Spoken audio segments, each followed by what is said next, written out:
Late. Burger King. Your community, your burger, your way. For the Record, proudly brought to you by Brand Source Home Gallery, inspiring luxury. Doctor's Hospital, peace of mind is important when life happens. Doctor's Hospital, always there for you. Call 949-6066. And Cayman Airways, call them on 949-2311 to book your nonstop flights to Los Angeles and Panama. Kirk Market, experience a world of choice. JN Money, from abroad to Yad. And Cineco, keeping Cayman covered. We ask our listeners and viewers to avoid any statements or comments which are abusive, derogatory, malicious, or defamatory.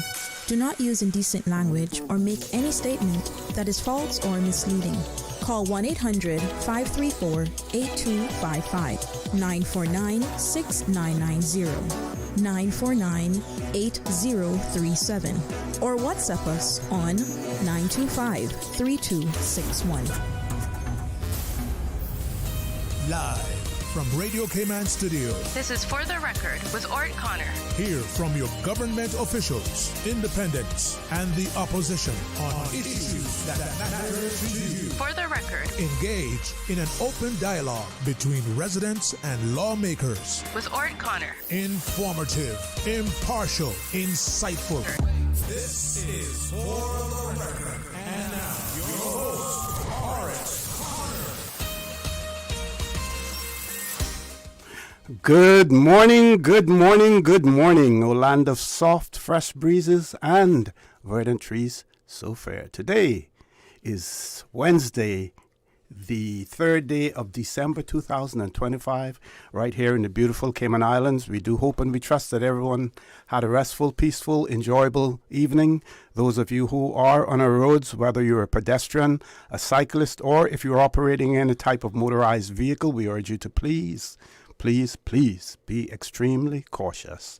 Ensure that you observe the rules of the road, because the life you save may just be your own. For those of you who are celebrating a birthday today, or if you've celebrated one over the past few days, we want to wish you a happy birthday or a happy belated birthday, whichever is applicable, and to remind you that the For the Record birthday shoutouts brought to you by Coca-Cola, who are proud to support your birthday shoutouts. Coca-Cola available across the Cayman Islands. You should accept no substitutes. Share a Coke with someone special. Those of you who have lost loved ones, again, we want to extend our sincere condolences to you. We hope and we trust that your faith will help to carry you through these extremely challenging times, and that the memories of your loved ones will be a blessing. Those of you who are ill and are either at home or at a medical facility here in the Cayman Islands or overseas, we want to wish you a speedy recovery. And again, this morning, as usual, we want to give a big shout out to our colleague right here at Radio Cayman, Mr. Joel Wilson. A big shout out to him as well.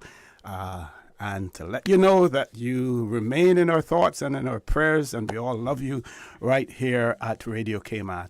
So, folks, I'm going to dispense with the other parts of my opening comments this morning. As far as the birthday shout-outs are concerned, we will share the birthdays that are taking place today or over the past few days, or even upcoming ones as well with you later on. And if you know someone who is celebrating a birthday or any other momentous occasion, we invite you to send those details to us. We will give them a shout out right here on For the Record. The number to do so is 925-3261, and later on we will share those. Meanwhile, we do have guests in the studio this morning. We have representatives drawn from the Legal Services Council, as well as the Legal Services Supervisory Authority. We will have a discussion that will enable streamlined and collaborative engagement, which will also allow the Legal Services Council, as the designated anti-money laundering supervisory authority for attorneys at law, to give context to the delegation of its anti-money laundering supervisory functions to the Legal Services Supervisory Authority. I'm almost tempted to use the acronyms, but I'll use that later on once our listeners get accustomed to it. So we also have a representative from the Legal Services Supervisory Authority in the studio with us. Folks, that is probably as much as I'm going to say this morning, and I'm going to leave the rest of the talking to our guests. First of all, I'm going to have our guests introduce themselves and give our listeners and our viewers a little short snippet of your bio as well, starting on my left. Good morning. Welcome to For the Record. Good morning. Thank you so much, OC, for this. My name is Sandra Edun-Watler. I'm a board member of the Legal Services Supervisory Authority, otherwise called LSSA, just for short. My background is I'm an attorney at law. I've been practicing for probably close to 30 years. I was a litigator and then worked with the Cayman Islands Monetary Authority as legal counsel, and it was in that role this whole issue of anti-money laundering became its a whole separate section. And from that, I've worked with some of the major law firms, heading up their internal compliance function, doing regulatory legal advice, and also setting up anti-money laundering compliance officer services, so service-oriented business. Right now, I am a sole practitioner and I'm a consultant in everything on anti-money laundering. Okay, great. Ms. Donovan. Thank you, Mr. Connor. My name is Shaná Donovan. I'm the head of the Legal Services Supervisory Authority, abbreviated LSSA. My role, I've been tasked with leading the strategic direction of the agency as well as managing its AML, CFT, CPF supervisory regime. I was previously employed by CIMA in the AML department as their Chief Risk and Policy Officer, and prior to that, I led the TCSP sector at the Financial Services Regulatory Commission in Antigua. I have over 15 years of AML CFT regulatory experience. Okay, and a name that is no stranger, not strange to the Cayman Islands, Mr. John. Hi, my name is John Meghoo. I'm a member of the Legal Services Council. That LSC was born out of the formation and the enactment of the Legal Services Act, which became effective in late 2022. And that act sets out the composition of the council, and I'm one of the appointees of that council. So in the middle of 2024, we gave birth to LSSA, which is where Shaná works, and she's the head of LSSA. And the functions of the council as set out in the Act to carry out the functions imposed under the Proceeds of Crime Act in relation to attorneys at law. And the ability of that council to delegate its functions under that Act. So we delegated those functions under that Act, Section 5.3, by written instrumental in July of 2024 to LSSA. So therefore, LSSA is now almost fully staffed. Its offices are on Hospital Road. And so, yeah, it's getting ready now and to register the attorneys at law as regulated attorneys. There was a long process. There's an extensive process to transition the functions of regulating attorneys for AML from the predecessor to LSSA or LSSA, which was called CARA. Sounds like, some ladies' names. Right, yes. Some ladies' names. Yes. But it moved from CARA to LSSA. And therefore, it was quite an extensive process, not only to, novate service contracts for pages and pages of contracts, but also to restaff the new regulator.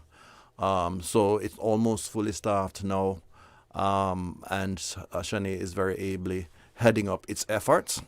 So that's where we are today. Okay, just one more bit of housekeeping. The phone lines won't be open, so if you have any questions or comments, I'm asking you to direct them to our WhatsApp number, 925-3261, and I will convey any question or comment to our guests in the studio. So first, Mr. Meghoo, you spoke a little bit, about LSSA and what it's all about, but we want to now talk about, its mandate, mandate. And we're going to ask Ms. Shaná to assist us in that. Sure, thank you, Mr. Connor. So, as I would have mentioned, the Legal Services Supervisory Authority is the AML, CFT, CPF supervisor for the legal sector in the Cayman Islands. It's a bit of a anti-money laundering. For those that don't know the acronyms, anti-money laundering, counter-terrorist financing, and counter-proliferation financing. Its mandate includes monitoring the legal sector to ensure their compliance with the various laws, the Cayman Islands AML CFT regime. It includes providing outreach, education, and guidance to the sector to help them to comply. And then finally, the mandate is quite extensive, but those are the three core areas. The final third one is applying proportionate and dissuasive action to those that are not complying to ensure that we maintain the integrity of the Cayman Islands legal sector. Mm-hmm. And this will encompass all attorneys in the Cayman Islands, yes, irrespective of whether or not you're a sole practitioner or you belong to a firm? Correct. So it applies to firms of attorneys at law, as well as sole practitioners. It applies to both those conducting relevant financial business as well as those not conducting relevant financial business. However, it will be those that are conducting RFB that will be subject to the AML-CFT regime. Mm-hmm. And in terms of our global commitment, as well as whatever commitments that the UK has made on our behalf, why was it necessary to have this entity formed? That'll be you, Sandra. Thank you. I like the way you delegate. I know, right? It's like, yes, sir. I guess what I wanted to do is go back a bit. Okay. That, globally, there probably 40 years ago, there was no such thing as anti-money laundering, right? Mm-hmm. And over time, things were happening. Authorities were trying to access certain information. They were unable to do that because we knew they're bad players, bad actors. And the proceeds of their crime resulted in money, and it was like, okay, we need to make sure that the money we have is clean and legitimate, and that's where all of this came about. And so we started with this international standard setter called FATF, FATF, Financial Action Task Force. So that was a coming together of several countries, and as a result, we now have these standards at an international level, and we have then regional standard setters that enforce these laws. And so for us in Cayman, we follow the Caribbean Financial Action Task Force. And what it is that these countries have come together and they said, okay, there are 40 recommendations that we need to make sure countries are doing to ensure that we're fighting these bad actors, because the result of this are all of these various, crimes. And so we started with anti-money laundering, and then after 9/11 attacks, we saw it shift to terrorist financing, because we want to make sure we're not sending our good money to bad causes. Mm-hmm. And lately, we've also been seeing proliferation financing. And I mean, that was a hard term to even discuss, to see.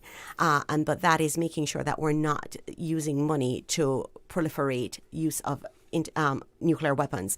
And so that's where it came about in the financial services sector. And what we now have with the lawyers is the designated non-business and professionals that are captured as well. So accountants, lawyers, and this is why this body has now been created, to make sure that we can show to these international standard setters we have oversight for lawyers that are conducting relevant financial business. Okay, anyone wants to add anything to that? Ms. Donovan? I would... Sorry, the only thing I would add to what Shaná said, I'm not going to try to add anything to what Sandra said, was that in-house counsel are also covered by these rules. So in addition to sole practitioners, firms of attorneys at law, as well as in-house counsel, there's a small group of in-house counsel on the island. Mm-hmm. And as far as, can we talk a little bit about staffing? And because you talk about guidance, you talk about monitoring. How will you go about doing that?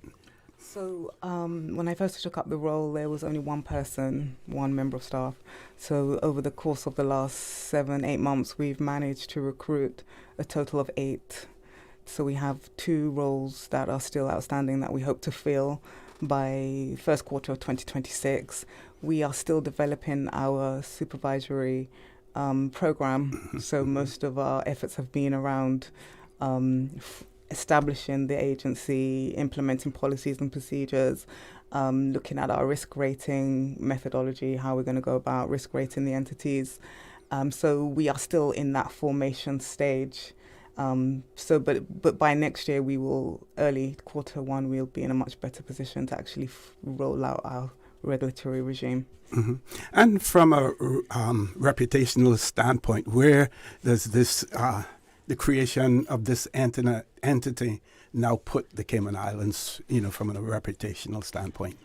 It's definitely something that we're seeing all jurisdictions adopt. And I just wanted to mention back in 2007 when we had our third round evaluation, so we're coming out to our fifth round, there wasn't a lot of focus on attorneys. And I was part of a delegation that I was one of the assessors for the BVI, and the CFATF Secretariat said to me how impressed he was that when he came to the Cayman Islands doing his assessment, he saw that there were filings made by attorneys at law.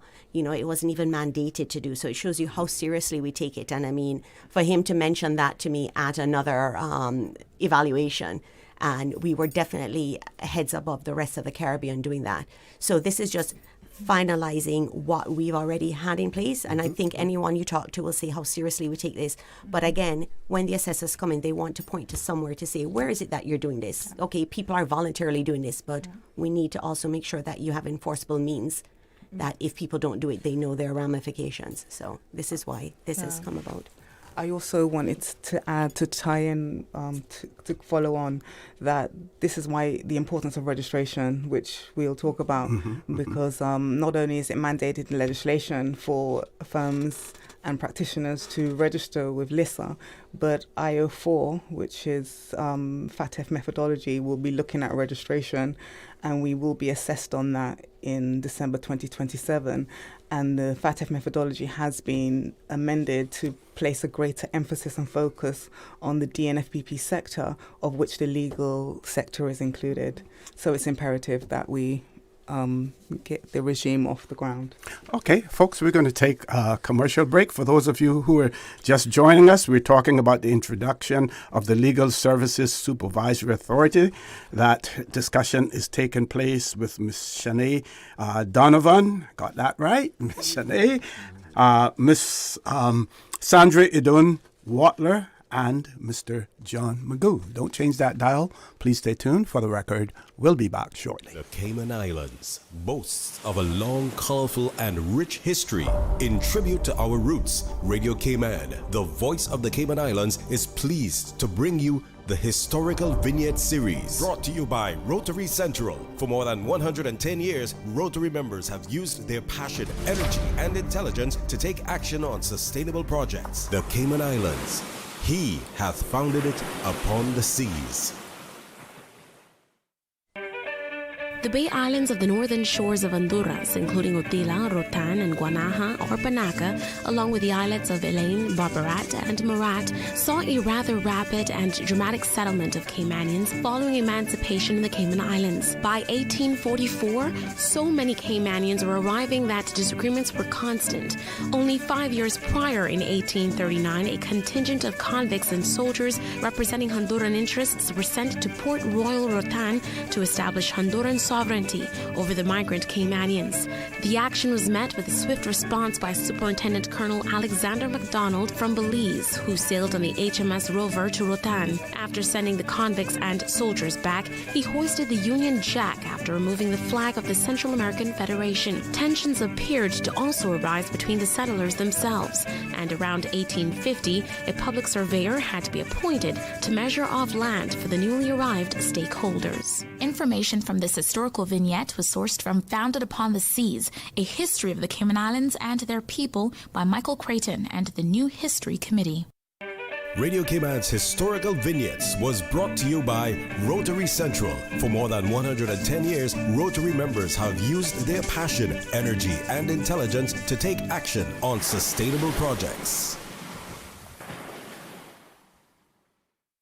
Since 1993, Rotary Central has worked diligently each year to provide quality bus shelters to our community.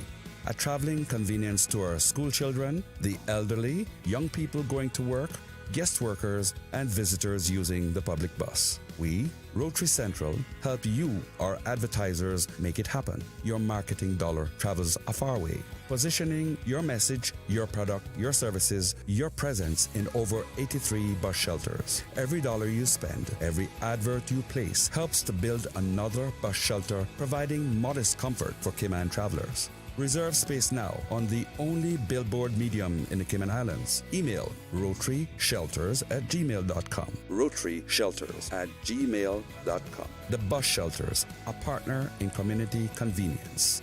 Another inspiration program by Rotary Central Cayman Islands. My mom's a superhero. She always knows what to do when I feel icky. Yesterday, we went to West Bay Pharmacy, and they had everything she needed. Medicine, my favorite Band-Aids with dinosaurs, and even flavored vitamins. Mom says they keep our family healthy. I think they're magic. Don't tell anyone. I think superhero shop at West Bay Pharmacy. West Bay Pharmacy, where the superheroes shop. West Bay Pharmacy and Centennial Towers. Convenient quality care is just around the corner. Shipping to the Cayman Islands is fast, reliable, and seamless thanks to Cayman Airways Cargo. Need it faster than ocean freight? Cayman Airways Cargo offers multiple cargo flights to Grand Cayman from Miami weekly, so your packages, whether big, small, or in between, will arrive in no time. You can even use a Cayman Airways Cargo US address for your online shopping. Cayman Airways Cargo is also the only carrier providing air freight services for Cayman Brac and Little Cayman. Contact us today and see why Cayman Airways Cargo was voted as Cayman's best cargo and logistics company in the Best of Cayman Awards. For details, visit caymanairways.com/cargo. Did you know that you can send money transfers to financial institutions anywhere in Jamaica with JN Money? You mean I can send money straight to my account and cut out the middleman? Yes, that's exactly what I mean. You send your own money to your own account, giving you peace of mind that the money is in your account. JN Money Transfers to Financial Institution is another convenient service offered by JN Money. You can have this done from any JN Money location. Deposit your money straight to your account without the hassle of asking someone to do it for you. JN Money Transfers to Financial Institutions, making life easier. This holiday season, let Kirk Market do the roasting so you can do the hosting. Visit in-store or shop online and order your traditional family feast, complete with classic roasted turkey and ham, all the tasty sides and trimmings. Let the chefs at Kirk Market be your holiday helpers so you can spend less time in the kitchen. Order online at kirkmarket.ky or visit in-store today. And don't forget to visit the florist at Kirk Market to find the perfect centerpiece for your table. There's no place like Kirk Market for the holidays. This summer, happiness is better when you share it. Coca-Cola invites you to share a Coke with someone special. Grab an ice-cold Coke and find a name. Maybe theirs, maybe yours, maybe a surprise. Because nothing says you matter like sharing a smile and a Coke. So who will you share a Coke with today? Find your name, find your friends, and share a Coke. Available now. Stores island-wide. Did you know that Doctors Hospital provides urgent care services 24 hours a day, 7 days a week? And Doctors Hospital's urgent care physicians have access to the most advanced MRI and CT imaging in the Caribbean, providing reliable diagnostics when you need it most. When you need quality urgent care for an illness or injury, Doctors Hospital is here for you 24/7. Whether it's a migraine, chest or abdominal pain, shortness of breath, broken bones, or another urgent need, Doctors Hospital at the top of Walker's Road. Urgent care right now. Can you imagine your home completely organized? At Brand Source Custom Closets, we can. We specialize in designing and building custom closets and storage units for any room in your home, including the garage. With tailored designs and custom LED lighting solutions to fit your lifestyle and budget. Our custom closets expert is committed to enhancing the value of your home with a solution that is uniquely yours. Visit our showroom or call 623-6774 to schedule a no-obligation appointment with our design expert. Brand Source Custom Closets, 209 Dorsey Drive, Industrial Park.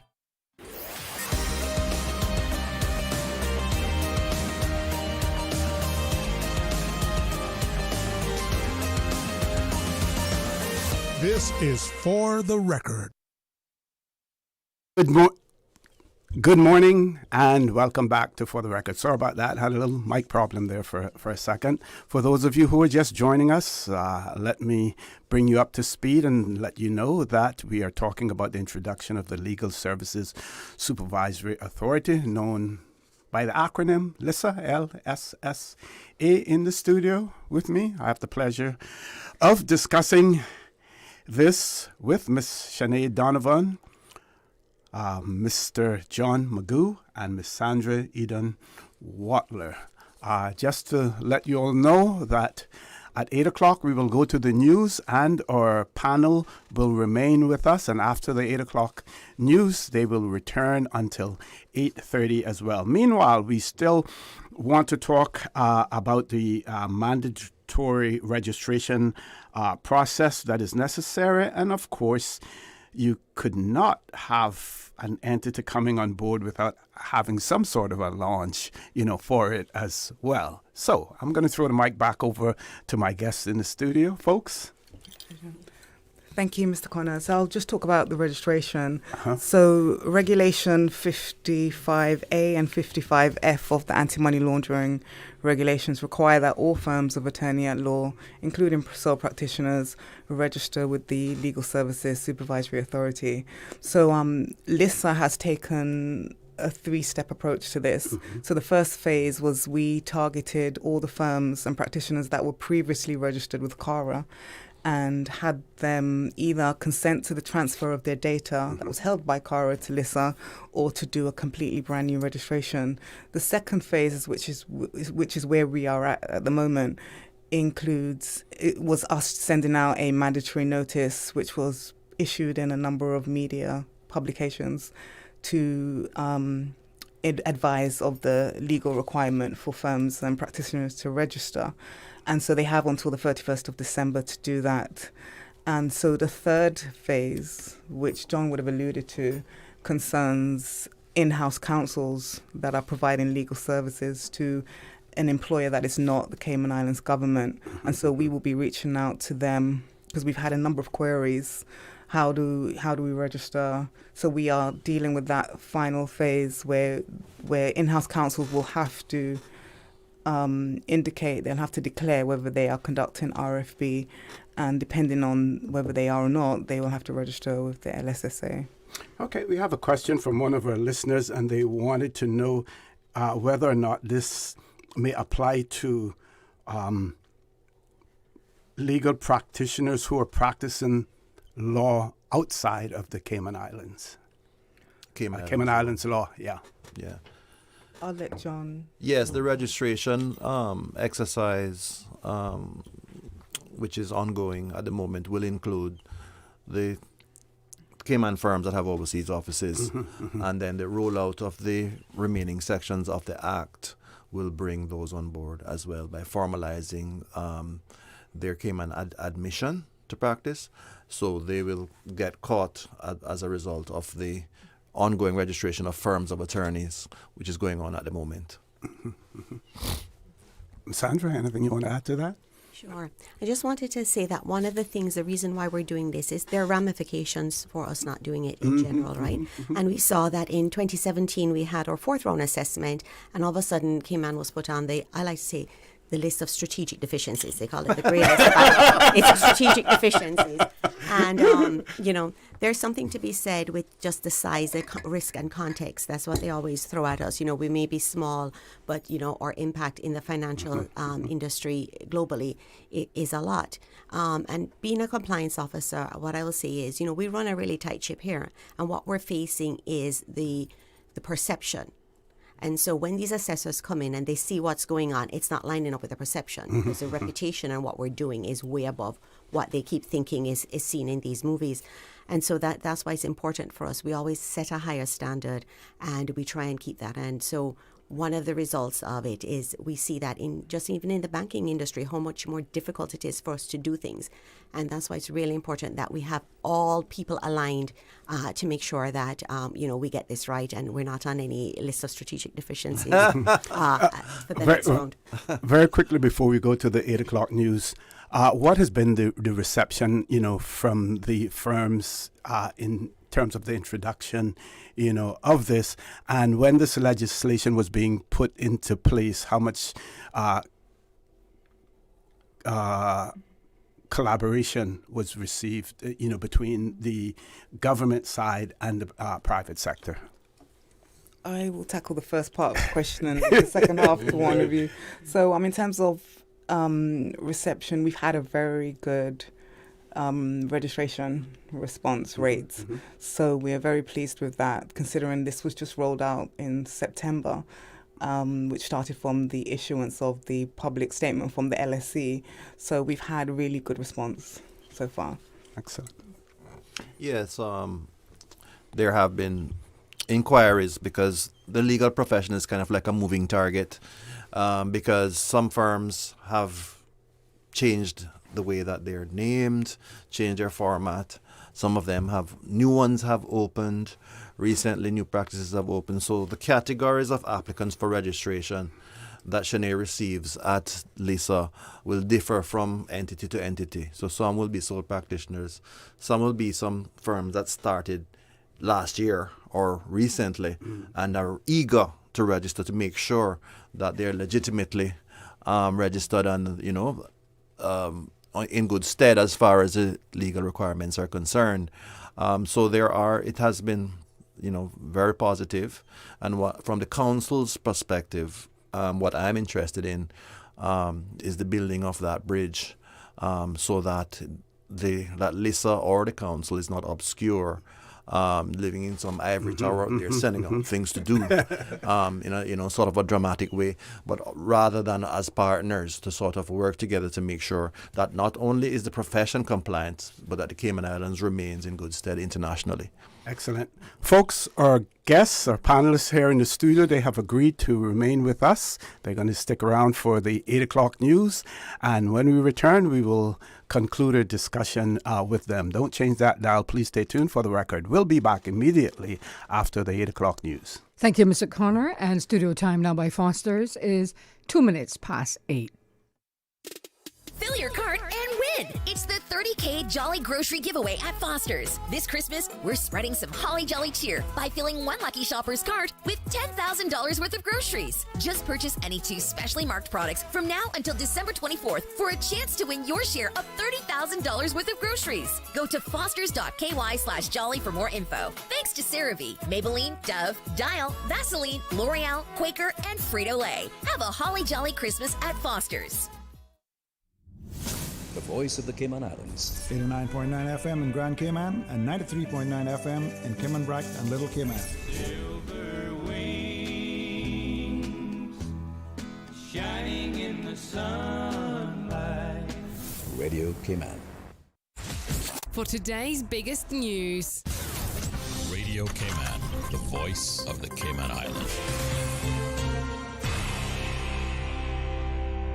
With your latest news, I'm Kersley Fuller. It's a suspended sentence for a man linked to a Cayman Turtle Center fraud case. Radio Cayman's Jeff Ebanks has more on the case against Jeremy Alexis Williams. The Crown's case was that between May 2015 and January 2018, Jeremy Alexis Williams received and withdrew money from his co-defendant, which he suspected was criminal property. The case stemmed from a fraud case against Mark Anthony Manderson, who was at the time an employee of the Cayman Turtle Center and a close friend of Mr. Williams. Williams, now 39, admitted his role on the basis that he and his co-defendant were close friends and pursuing a business idea. He has no previous convictions, and his actions in the offense were described by character references as out of character for Mr. Williams. Following his early guilty plea in 2018, Mr. Williams had agreed to assist prosecutors as a witness. The court noted his pivotal role in the case and the seriousness of the offense, which took place over 3 years, categorizing the harm as high. His final sentence was set at 18 months, which he has effectively already served while awaiting judgment. The court imposed a 2-year suspended sentence with a 6-month curfew order. Jevi Ebanks, Radio Cayman News. It's a not guilty plea for a man facing drug charges. Christopher Perry Bush is facing 2 counts. It's alleged he was in possession of 4 packs of ganja and smuggled ganja and a phone into Northward Prison last year. He remains on bail and is set to stand trial in the new year.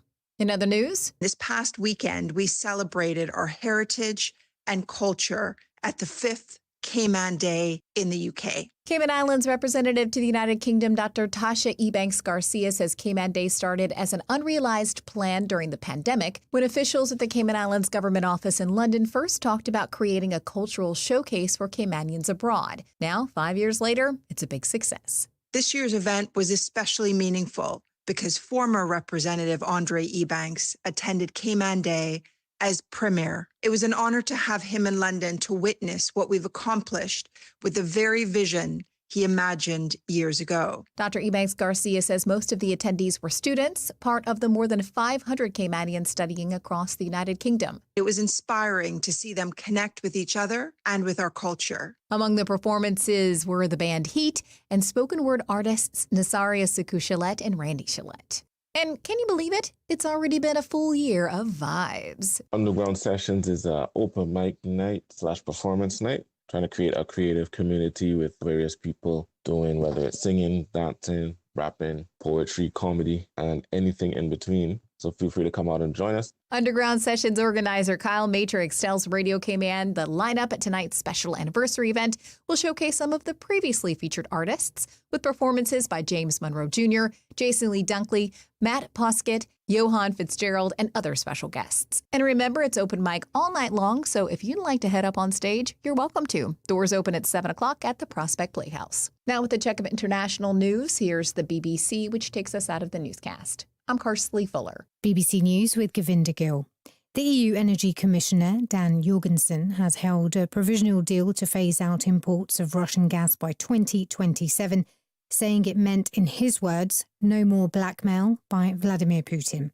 The accord is designed to cut Russian revenues to fund its war against Ukraine. The Kremlin says President Putin is open to parts of the US peace proposal for Ukraine and is ready to meet American negotiators as often as needed to end the war. The comments follow a 5-hour meeting in Moscow between Mr. Putin and US envoys, which produced no tangible breakthrough. A large crowd has gathered in the South Korean capital to mark a year since the political crisis caused by the sudden declaration of martial law. President Lee Jae-myung praised what he called K-democracy for removing his predecessor. India's government has scrapped an order to smartphone manufacturers to preload a state-run cyber safety app on all new devices. Hamas and another Palestinian militant group, Islamic Jihad, say they found the body of a hostage during search operations in the north of Gaza. They say it will be handed over soon. BBC News. Stay in touch with Radio Cayman with the latest up-to-date, accurate news and information. For your convenience, the headline news will be repeated on our sister station, Breeze 105.3 FM, weekdays at 8:30 a.m. Follow Radio Cayman on social media, Facebook, Instagram, Twitter, or download the Radio Cayman app in the App Store or log on to www.radiocayman.gov.ky and stay connected to what's happening in the community. Radio Cayman, your voice, your choice, your radio. When I first started going to healthcare pharmacy, it was because it was convenient. But over the years, I continued to shop there because I trusted them. One day I was picking up my prescription, and the pharmacist noticed an over-the-counter medication in my basket. She said, "I hope that's not yours. It will interact with your prescription." And I thought, wow, thank you. Trust is so important when it comes to your health. Healthcare Pharmacy, with 2 locations, Grand Harbor and Governor's Square, where they care about my health. The 7:20 a.m. Weather Report, Monday through Friday, is brought to you by Credit Union, on the road to 50 years of serving our members. Visit creditunion.ky to join today. The 8 a.m. Weather Update, brought to you by CG Britcade, where people come first. Pleasant good morning. Let's take a look at the latest weather report. Synopses indicate light to gentle winds will pervade today. Ahead of a frontal boundary, there's a low chance of showers as both mid to upper levels remain relatively dry. After which, moderate winds and slight to moderate seas are expected through tomorrow as a high-pressure system dominates the weather pattern. Now, the forecast for today calling for partly cloudy skies with cloudy spells and a 30% chance of showers. And temperatures will rise to the mid to upper 80s with a heat index near 94 degrees Fahrenheit. Your winds will be northeasterly at 5 to 10 knots, and seas will be slight with wave heights of 1 to 3 feet. Tonight, partly clear skies with a 20% chance of showers, and temperatures will fall near the mid to upper 70s tonight. Your winds will be east to northeast at 10 to 15 knots, and seas will be slight to moderate with wave heights of 2 to 4 feet. Today's high tide will occur this morning at 8:43, low tide this afternoon at 2:47, and a high tide again tonight at 7:43. The sun will set this evening at 5:45 and will rise tomorrow morning at 6:45. And the outlook is calling for a gradual increase in winds and seas through Friday as a high-pressure system builds over the southeastern United States. And that's the very latest on your weather report.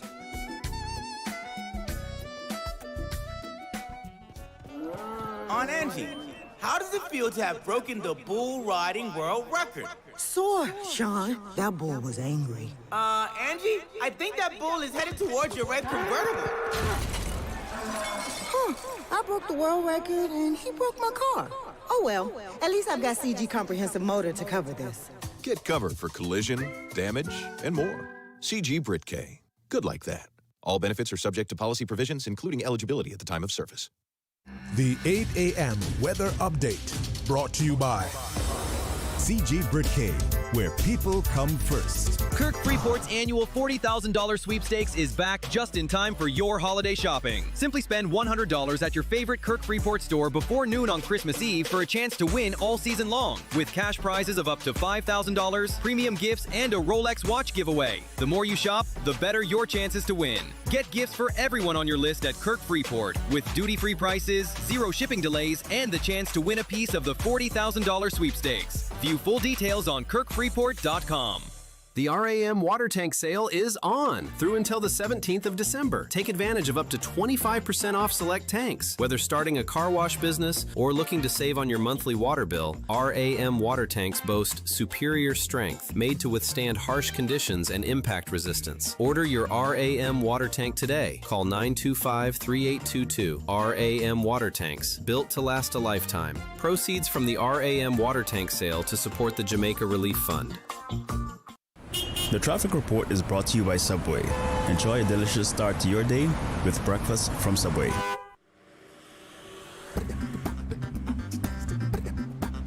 Good morning again. This time we check in with traffic, see what's slowing and what's flowing. Coming from the east further up on Shamrock Road, traffic is moderate. Further down, a different story as traffic is bumper to bumper. As well as you approach the Linford Pearson Highway, expect delays and a lot of patience needed this morning as you're heading down to Georgetown. It's a crawlathon on Cool Road, heading to Georgetown. Heading east on Cool Road, traffic is moving at a moderate pace. Edward Street, moderate flow of traffic. So look to the West Bay Road area, steady but flowing traffic in front of the Ritz. Coming off of the Esteli Tibbetts Highway, steady traffic, and continuing on to North Sound Road, Industrial Park area, moving at a moderate pace. Edward Street, yes, not too bad as it's traffic flowing nicely. Into Georgetown on Shednor, looking pretty good. Coming off of Bobby Thompson Way, steady traffic, as well as Agnes Way, and also on Huldah Avenue, steady traffic. That's what's happening on your roads. Join us again at about 10 minutes past 8 or past 12. We'll take a look again at traffic. Remember, click it or ticket.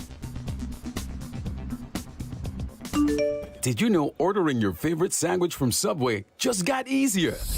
Yeah, picture this. No more waiting in line. No more fussing with cash.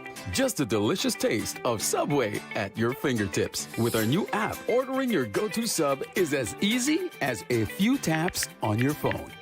Plus, receive exclusive deals and earn loyalty points with every purchase made on the app.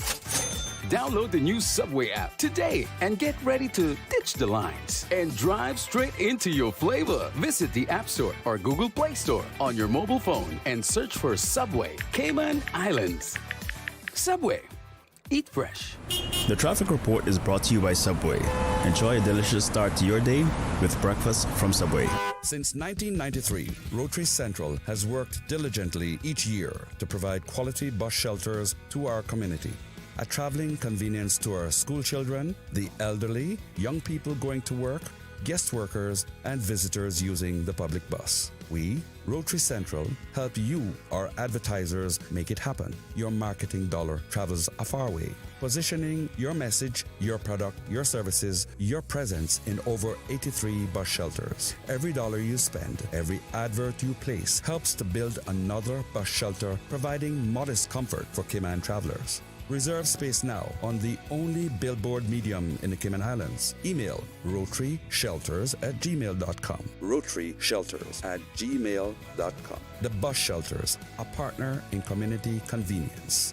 Another inspiration program by Rotary Central Cayman Islands.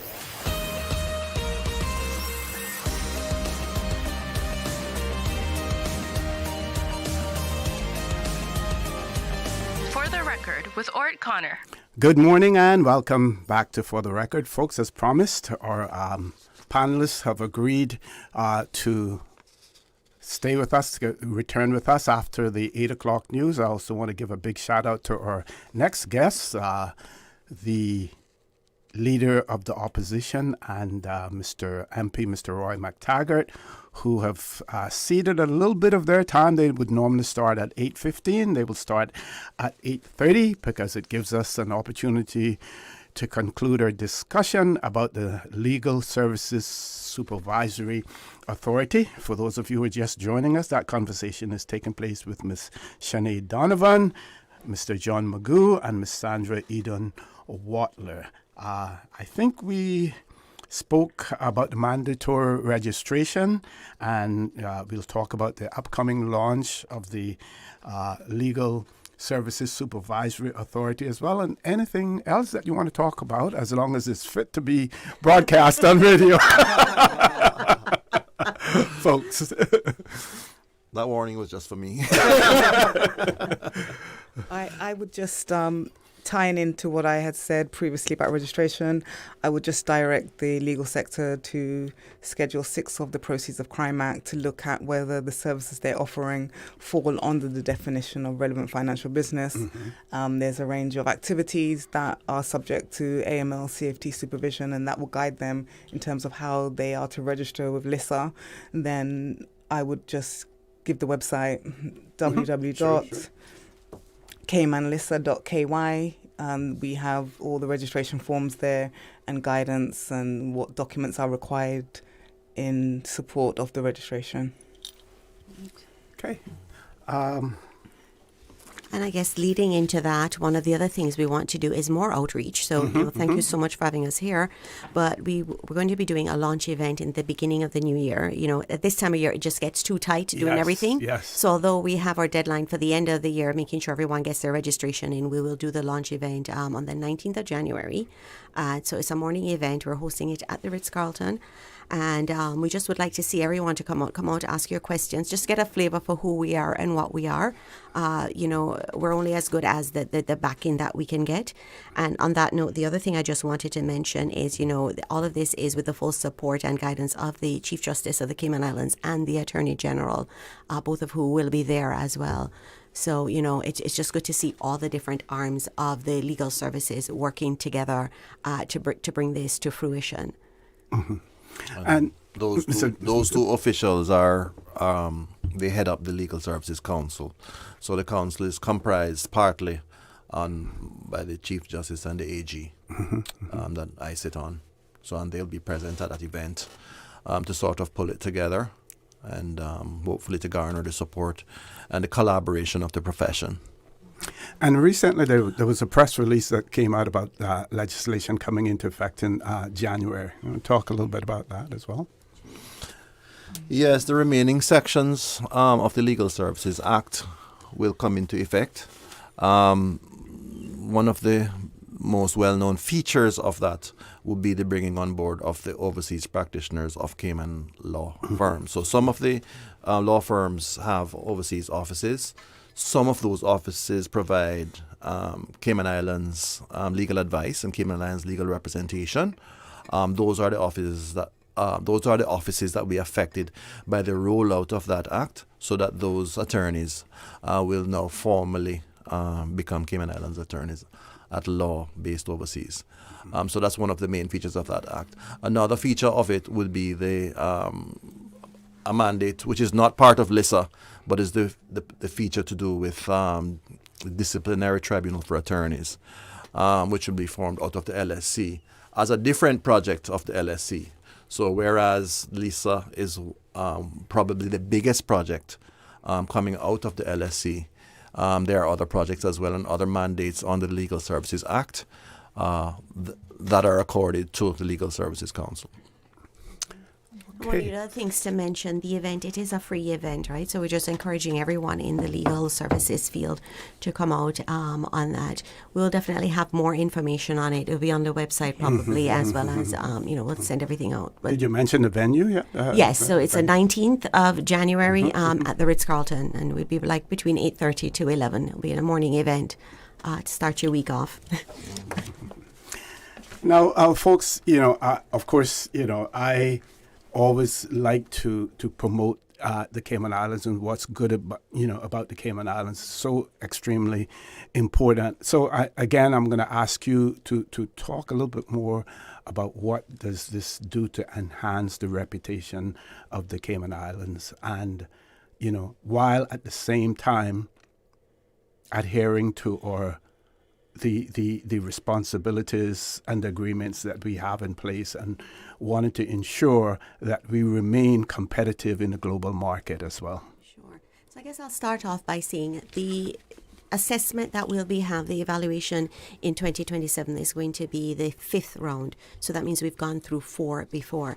And each round that we go through, there's always a different focus. Mm-hmm. So the 3rd round, we looked at all the laws, made sure we had laws in place, and that was fine. The 4th round, they said, well, you have laws, but how effective is it? You can have laws and no one adheres to it, right? Mm-hmm. And so that was what we had to go through, because we got technical compliance, meaning all our laws were full scores. And it was just certain small things, like in terms of prosecution. And of course, because in legal services, a lot of the work that we do here, it's part of a multinational structure. So a lot of times these bad actors are not in Cayman. So the prosecution does not take place here, but we help. And that was one of the things when I was at CIMA I would do. It's always helping that international side of it. So this round of assessments in the 5th round, they're going to be focusing on the designated non-professional businesses. So that will be your lawyers, your accountants. And so we want to make sure, and DCI, Department of Commerce and Investment. Mm-hmm. So we want to make sure that we have this up and running, that we can tell them, look, we know how many lawyers are practicing Cayman, we know how many are doing relevant financial business, and this is what we're doing, and we know they're adhering to the laws. So that's why it's important to have this in place, and have it in place now, that by the time that the assessment comes around, we already have a track record going. And it means for us that as a jurisdiction, people always put piercing holes, right? Mm-hmm. And to say that we have a well-regulated legal services for anti-money laundering will just speak volumes to what we do here. Has the issue of directorships, has that been addressed yet, or is that something that is on the horizon as well? So, interesting enough, that has been addressed through CIMA, and there is a Directors Registration and Licensing Act that goes through. So, again, coming at the beginning of the year, all those people need to make sure they're still registered. If you go on the CIMA website, you'll see where action has been taken against non-performers as well. Mm-hmm. So, we're really trying to make sure on the effectiveness side that we're seen to be showing we're proactive and doing things. But that is for CIMA, and they have been regulating and light touch on those. Okay. Ms. Donovan, anything else that you want to talk about the authority itself?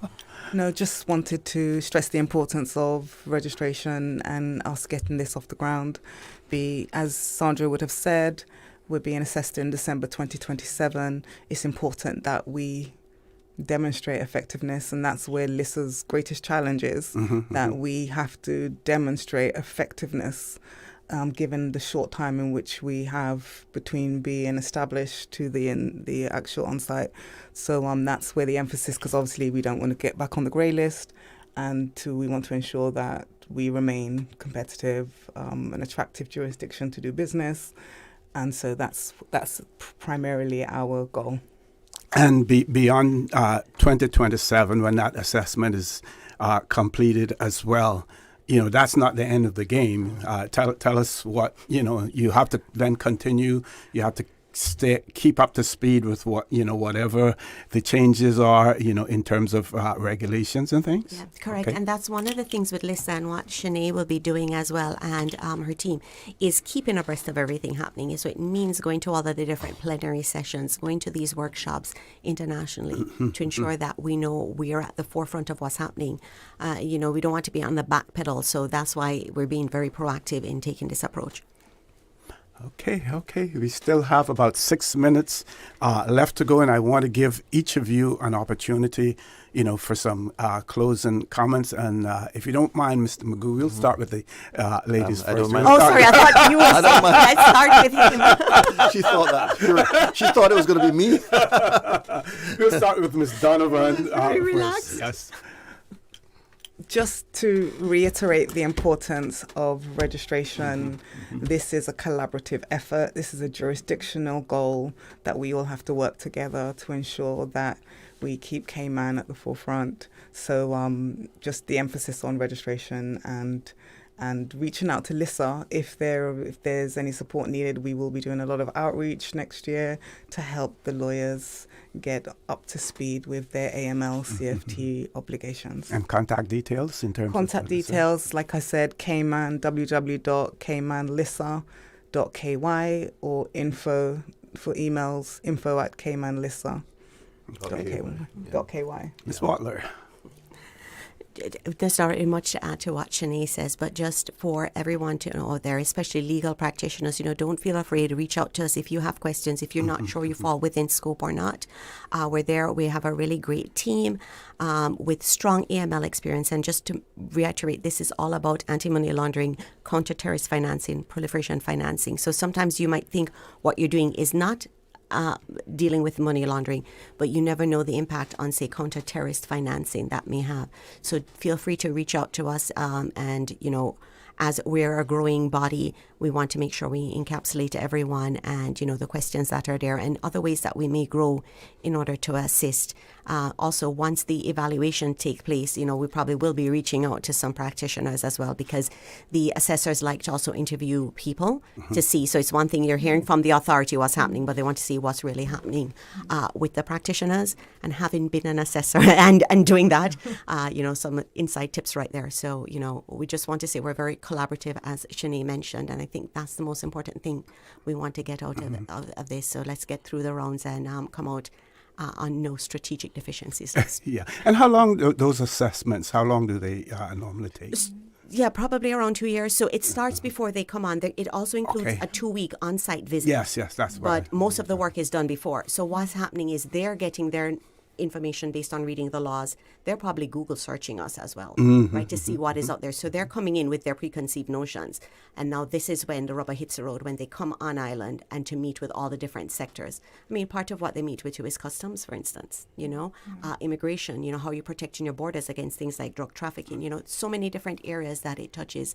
And then it goes into a session where they then write the report and the country has time to go back and forth on it.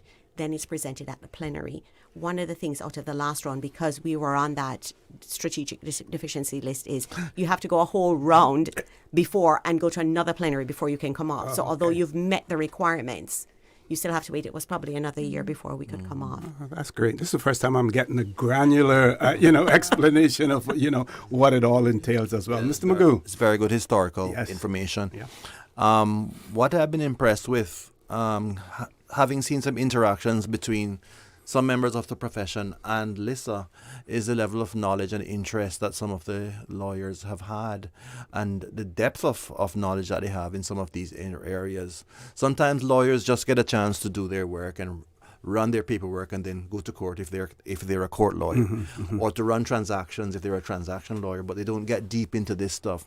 So some of the subject matter here may seem sort of obscure, or it might seem sort of technical to some listeners. But on the other hand, I've been very impressed by the level of knowledge of some lawyers who have spoken about it and who have, researched it and, and written letters about it and so on. So I've been very impressed about that. And I think the extent to which LSSA gets to interact with them in terms of educating them, bring them up to speed. The schedule that Shaná refers to, Schedule 6 is that the Act or is of the Act, Proceeds of Crime Act, that provides a list of what's relevant financial business and what's not. But both of those categories of law you have to register. So you register as not doing RFB, a register as actually doing it. Okay. And it gives you an opportunity to say what areas of work you're actually doing. So then LSSA can be able to assess that in terms of a risk, right? And say, well, this is what we're doing. This is how the lawyers are being compliant or not. So that on an ongoing basis, they can monitor their activities and provide feedback.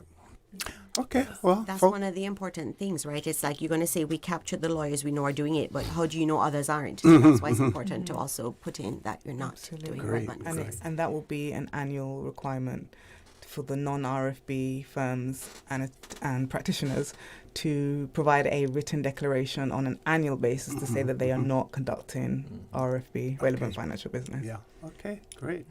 Well, it's been certainly a pleasure. I've learned a lot this morning, as well. And I'm sure that our listening and our viewing audience as well, especially those who are engaged in the field as well, and appreciate you being on here. I'm sure that they're going to be looking forward to the launch, as well, and also whenever we can, right here on Radio Cayman or For the Record, if you need to get something out, we are right here to be able to accommodate you. I want to thank you very much, folks. We're going to take a commercial break. When we return, we will have the Leader of the Opposition, Honourable Joey Hugh, and MP for Georgetown East, Mr. Roy McTaggart, in the studio with us, so don't change that dial. Please stay tuned For the Record. We'll be back shortly. Accidents and illnesses can strike without warning. Ouch! When it comes to urgent care, every second counts. At Doctors Hospital, we have a dedicated team of experienced doctors and nursing staff available to you 24 hours a day, 7 days a week. Don't waste time in an overcrowded emergency room when you need urgent care. Whether it's a broken bone, a severe infection, or a sudden illness, trust in Doctors Hospital's unwavering dedication to providing the best immediate care. For complete urgent care when you need it the most, choose Doctors Hospital, located in Georgetown, 16 Middle Road. Hey, new drivers, don't just drive smart. Cynical and Inspire Cayman's Safe Driver program will show you how. Get real-life simulator training and classroom sessions to help you gain experience, stay alert, and avoid accidents. Learn to recognize risk, manage fatigue, and make smart choices behind the wheel. Certified participants may even pay less for Cynical motor insurance. Learn more and register at cynical.ky. Cynical, keeping Cayman covered. Hi, I'm Daryl Dakers, known as Cayman's native son. My friends and I are inviting you to the Cayman Brack Homecoming event on Friday, December 12th at 7 p.m. at the Ashton Rudder Center. And there is free admission with keynote speaker Daryl Dakers, 23-year-old speaker Brandon Jackson, Daryl Dakers with his hit song Another Sunny Day, with many performers from age 5 and up. And during the event, the young people will have their time to speak. So come and listen to those who will be the future for tomorrow. Come and celebrate Cayman Brack Homecoming. Young people, you think that we don't care, but I want you to know that we are here. I'm coming to the Brack for you. There you go, sir. Thanks for choosing JN Money Transfer. Boy, thanks to JN Money Transfer, I can stay right here in Cayman and pay mama bills back home in Jamaica. Her water, light, phone, and other bills never late. Every month I pay everything in one place. Make payments to over 30 companies in Jamaica through JN Money Transfer. Fast, affordable, convenient. Call 1-800-744-1163 for details. Shipping to the Cayman Islands is fast, reliable, and seamless thanks to Cayman Airways Cargo. Need it faster than ocean freight? Cayman Airways Cargo offers multiple cargo flights to Grand Cayman from Miami weekly, so your packages, whether big, small, or in between, will arrive in no time. You can even use a Cayman Airways Cargo US address for your online shopping. Cayman Airways Cargo is also the only carrier providing air freight services for Cayman Brac and Little Cayman. Contact us today and see why Cayman Airways Cargo was voted as Cayman's best cargo and logistics company in the Best of Cayman Awards. For details, visit CaymanAirways.com/cargo. Your dream home starts with a vision, and often inspiration is at the heart of that vision. Brand Source Home Gallery's in-house designers are here to help bring your vision to life. Whether you're remodeling or building a new home, Brand Source Home Gallery is your one-stop solution. Explore their kitchen cabinets, sinks, faucets, bath fixtures, tubs, vanities, and more. Let Brand Source's designers help and inspire you with your next project. Call 623-5000 and schedule an appointment with a design expert at Brand Source Home Gallery, Dorsey Drive, Industrial Park, serving Cayman for 50 years. Hello, Cayman Islands. Warm greetings from St. Martin. This year's Miss Caribbean pageant will be held on December 5th at the LSSA Convention Center in St. Martin. Join us live at 8 p.m. on our brand new YouTube channel for full coverage. Let's come together and support our queens. The Miss Caribbean Hibiscus Pageant, December 5th at the LSSA Convention Center in St. Martin.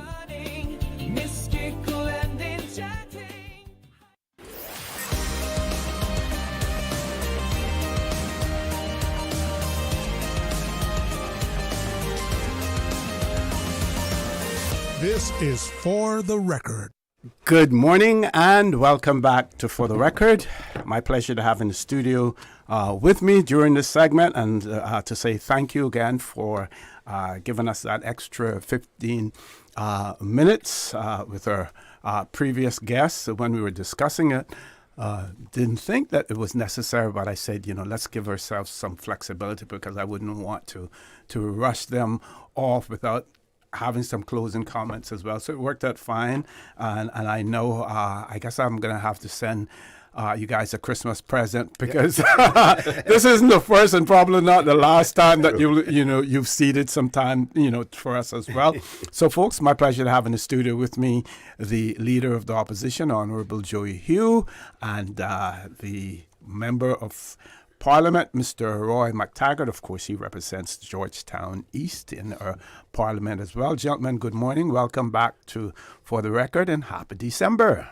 Good morning and thank you, OC. And yes, that was an important conversation you had this morning. Yes. And Mr. McTaggart and myself, we were right in the trenches, as they call it, trying to get that Legal Practitioners Bill first, and I think, what is it called now? The Legal Services Act. Yeah. The second time around, we were successful, and it just goes to show, this is probably 6-7 years later. Yes. Since that bill was and that act was passed, and finally now, the full act is being put into effect, and putting us in a much stronger position with our with the FATF and the ATF, anti-money laundering, AML regulations. So happy to see that, and we were happy to give the extra time this morning. So let me just say good morning to everyone and in the Cayman Islands, especially those in Georgetown North, and good to be here. Okay. And thank you to OC for hosting us again this morning. Glad to be here, and say good morning, Cayman, and to the wider Cayman Islands, and also to my constituents in Georgetown East. Reflecting on what my leader just said, it's actually closer to 10 years, I think, since the first effort to get the Legal Services Bill passed in Parliament, because that was during, I think, our first term when Mr. Panton was Minister of Financial Services, and he led the charge with trying to get the bill passed. And I remember it was way down in December, just before Christmas, that it was before the Parliament, and at the time the opposition was so great we actually withdrew it. and tried to work on it further to get it done. And the second time around, it made its way through. So I'm glad to see it and glad to hear from the lawyers that they're actually commencing the remaining sections of the Act and that it's moving forward. Also glad to hear too that of all the plans and efforts being made now to prepare Cayman for that 5th round of mutual evaluation.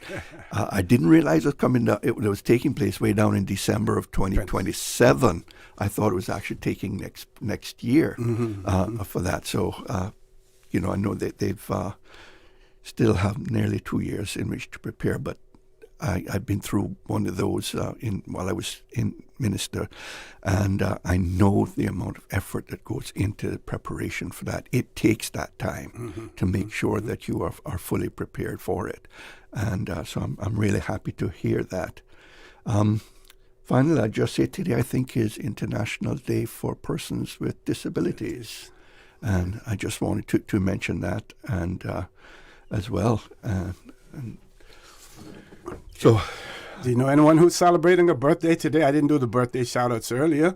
I'm not sure if any of these may be in your constituencies. Mr. Bernard Watson celebrating a birthday today. Miss Loy-Watler, some of you know her as Loisy. She's celebrating a birthday today, and I did get a WhatsApp message from Mr. George Shillette as well, wanting to personally give her a big birthday shout-out as well. So Miss Lois Watler celebrating her birthday today. Mr. Kevin Watler also celebrating his birthday today, as well as Mr. Kevin Dawkins also celebrating his birthday today. Wonderful. As well. So before the show is over, if any of your constituencies, someone may send something into you, please feel free to give them a birthday shout out right here as well.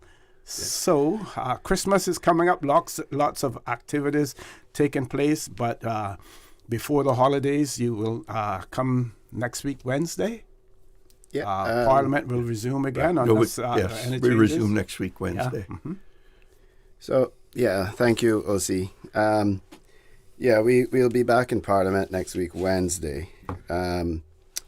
We also wanted this morning to just talk a little bit about the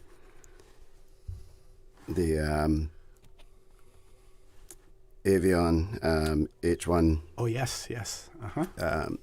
Virus that we're dealing with here on the island. We did send out a press release yesterday, just urging our farmers and our government to act early on this matter, as well as supporting the government and the actions that they have already initiated. We think the 21-day restriction is a good start, but we feel firmly, with our experience from COVID, that a more national plan needs to take place. We feel that there needs to be clearer communication. I know they've been doing a lot of social media communications, but I do think it's time that they have, if it's not every other day, they have a press conference of some sort that people can know what's happening. There's a lot of rumors. As you know, or we've talked about before, I'm a backyard farmer myself.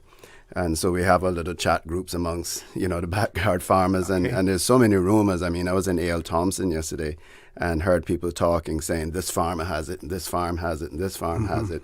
But then the news that I read this morning says that it's still confined to one farm. So I think I think we need to get ahead of this. I think there needs to be clearer communication. There needs to be a clearer plan going forward further than the 21 days. And we also feel that this is a good time to address the issues we have with the feral chickens. We feel that the islands has a very large feral chicken population. There's always been talks about whether we should look at managing that situation. We've always chatted and said, my goodness, if we ever get avian bird flu here, what a disaster it would be with all the chickens. So we think that the time to have a look at that and to look at a structured feral chicken management strategy and how we do that. We know that there are a lot of people out there that love the chickens and feed them and that sort of stuff. But if this really gets out of hand, it could really crash our entire farming industry that we have here when it comes to poultry and the efforts that have been made with the egg production and that sort of stuff. So we are here as an opposition to support the government. We encourage the local farmers and the public that if you witness or see irregular dead birds around, in your neighborhood, even if you're not a farmer, if you notice in your neighborhood that there's 3 or 4 chickens dead that, not ran over by cars, but, your chickens just all seem to be sick, lethargic, standing under trees with their heads down, to report it to DOA so that we can get ahead of this and make sure that it doesn't spread throughout the island. God forbid, obviously, these birds fly as well. So I know that we also support the restriction and the movement of fowls, not just chickens, but also quail, any other type of fowl between the 3 islands. But of course, the birds can fly over there as well. So we think it's important enough, OC, especially during Christmas, to really get ahead of this potential issue that we're facing with the avian flu, and we also want to encourage. We're not here to support or to promote any form of panic, but to say that we do need a coordinated approach. Okay, we're going to take a commercial break. When we return, I wonder if you're able to speak to the level of supervision that takes place now, because we see an increase in the number of farmers that you have in, either for eggs or, otherwise as well.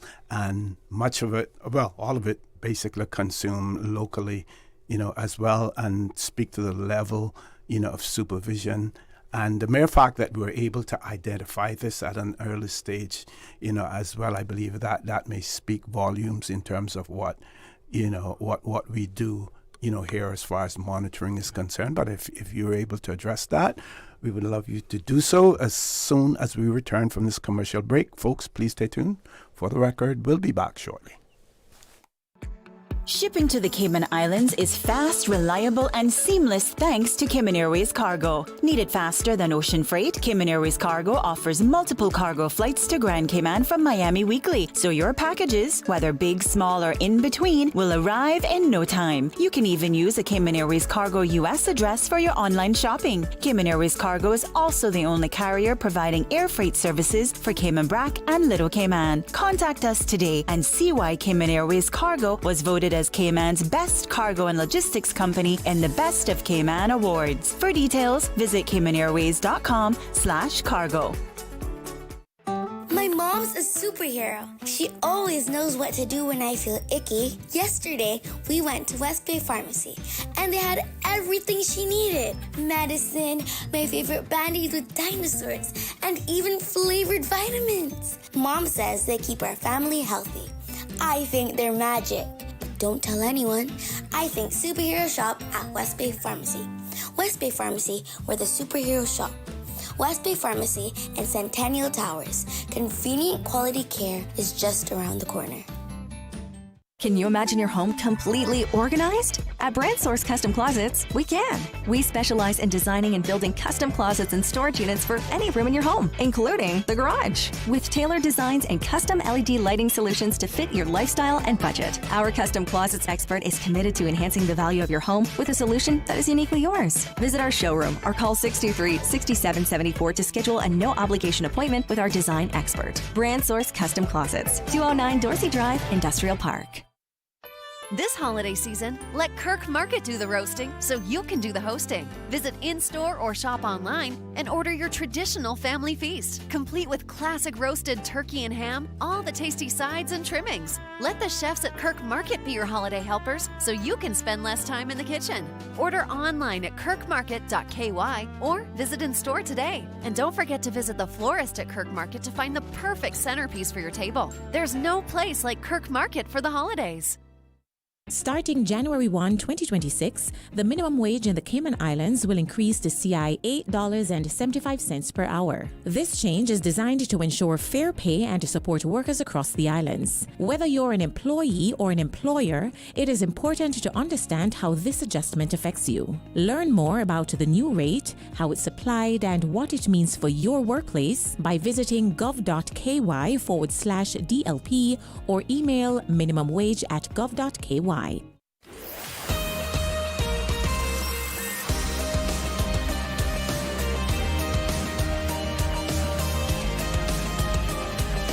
the Record with Orrett Connor.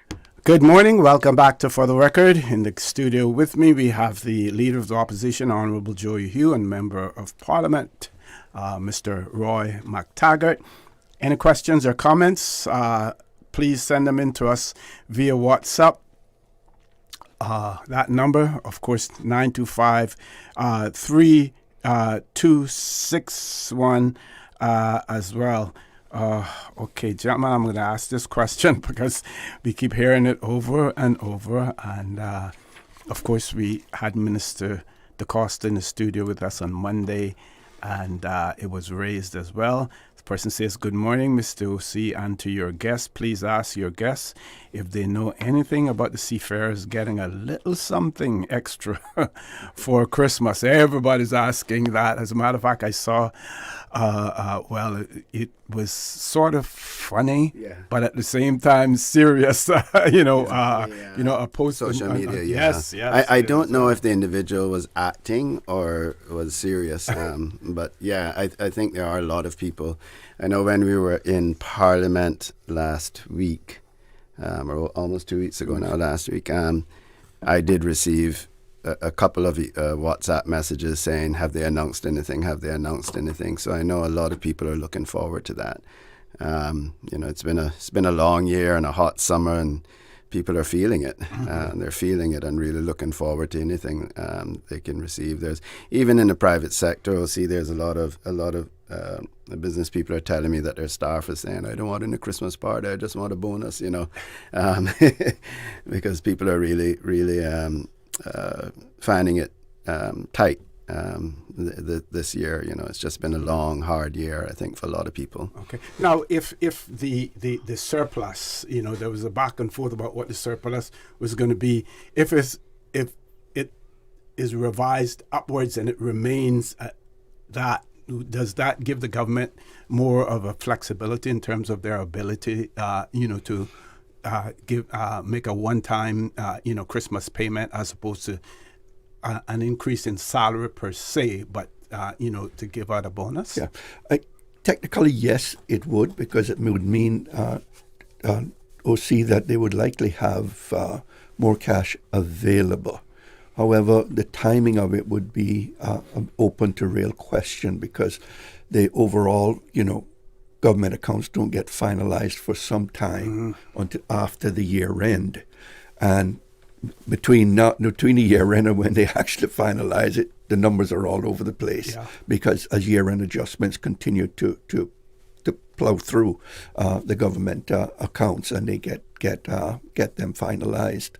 And the determining what the overall revenues and surplus is, your first brush of it probably won't come until like February, March of next year, when you would get an indication of what how they've ended up the year. And then until it's actually finalized, it does vary quite widely, and you get some fairly large adjustments coming through the government accounts. Okay. So back to my question before we went to the break. And we know, Mr. Hugh, you're a backyard farmer, so you may not be exposed to the rigors and monitoring that a commercial farmer may have. But can you speak to the level of supervision that we have in the Cayman Islands, and the mere fact that we're able to identify this so quickly and to take the action that has been taken? Yeah, thank you, O.C. There is in particular when it comes to the poultry industry, there has been a lot of attention paid to that by the Department of Agriculture. I think they have a poultry expert on staff. Okay. And so farmers have been utilizing those services, and it has really, brought poultry to the forefront. So people have been in communication. I think the farm that had the outbreak, it was after, in speaking to those close to him, it was after a second batch of birds died that he realized something was wrong, and he called the vets to come and have a look, and then they tested the first batch as well. So it's the response has, I think was good. There's a lot of questions again. Speaking to other backyard farmers, there's a lot of questions that haven't been answered, and a lot of people are speculating. People are saying, "Oh, his goats had it, and they had to kill the goats," and there's just a lot of speculation out there. Mm-hmm. And this is not a criticism. This is why I think that I feel that the government needs to get in front of this and start having press conferences and be clear. The social media campaign has been good. It's very informative on a very broad basis, but directly to the issue, specific to the issue, and a lot of people are panicking about it. And I just want to say that there's no need to panic, but we do want to get ahead of this, because it can be a real challenge for the country as far as our local products are concerned. Across the board, and it can cause people to be uneasy. They did have a meeting last night, a Zoom meeting for farmers and backyard farmers. Unfortunately, I didn't find out about it until after the meeting, the Zoom meeting. So I will apologize if there was information given out on that meeting that I'm asking questions about today. But I do feel like the broader public and those who are not your average backyard farmer and the people that feed chickens, which I know is against the law, but there are people that encourage. I'm thinking of one specific constituent who feeds her wild feral chickens on a daily basis in her backyard. Those are the types of persons that may not be aware of what's happening and are not in the inner circles of the farming community or receiving the notices from Department of Agriculture, because you're not a registered farmer. I myself, my production is too small to be a registered farmer. My father is a registered farmer, so I usually get my information from him. And he's in West Bay, so they came and they tested his animals and surveyed his farm, and he was fine. So those in a specific area, I think, are good. If they have not started doing broader testing across the island, and in fact across the 3 islands, I think they should start doing that. I understand as well that they're offering immunizations as well for a small fee. So there's a lot of information out there. There's a lot of misinformation out there. And this is why we're calling on the government to be a bit clearer in their communication and have regular updates like we did during COVID. It doesn't have to be daily, but certainly it's important for them to control the narrative. Exactly. If where there's a void, something's going to fill it. And that's the danger here, OC. The other thing I would just throw into the mix, I'm not a farmer, and so I'm looking at this for the first time. But this is also the migratory bird season as well, and that throws an additional element into it, I believe, that needs to be considered and needs for the authorities as well to be aware of, which I'm probably sure that they are.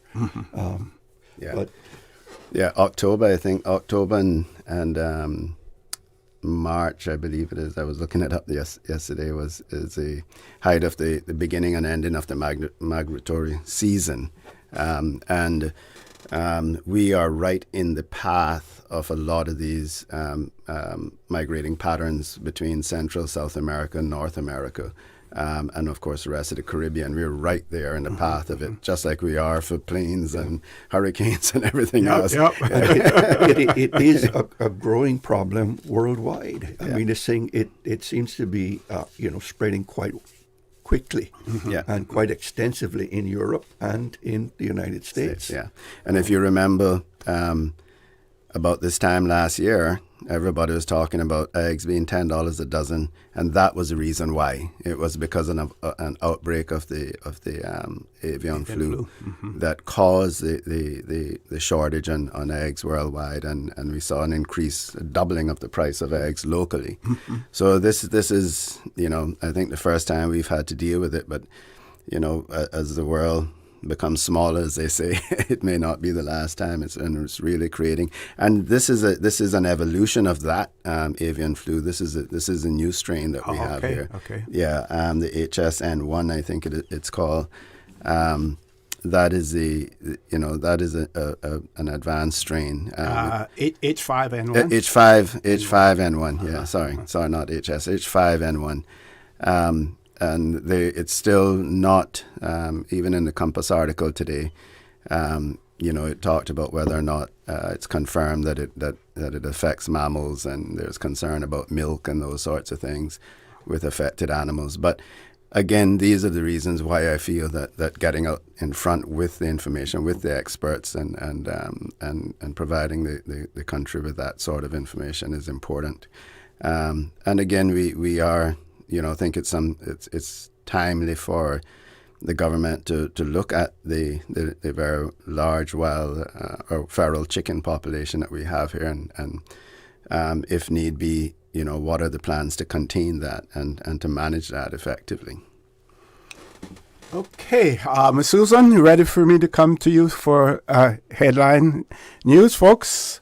We're going to go to our headline news. That's a very short interlude that we will have, and when we return, the conversation with Leader of the Opposition, Honourable Joey Hugh, and Member of Parliament, Mr. Roy McTaggart, will continue. Don't change that dial. We will be back shortly. From Radio Cayman's newsroom, this is Headlines. Local, regional, international news. The Headline News is brought to you by Kirk Market and Health Services Authority. The Insurance Managers Association is hosting the world's largest captive forum this week at the Ritz. The sold-out event welcomes a mix of global captive owners, service providers, and industry experts to the Cayman Islands for 3 days of, quote, insight, collaboration, and connection. For more information, head to imac.ky.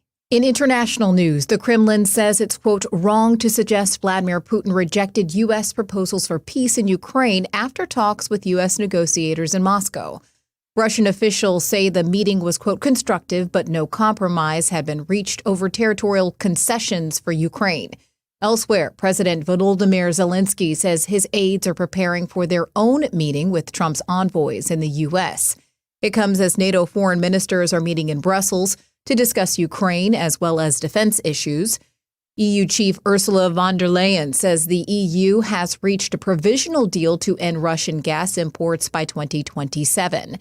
Before Tuesday's talks, Putin said Europe's demands over Ukraine were, quote, not acceptable, adding, quote, we are not going to fight with Europe, but if Europe wants to fight with us, we are ready right now.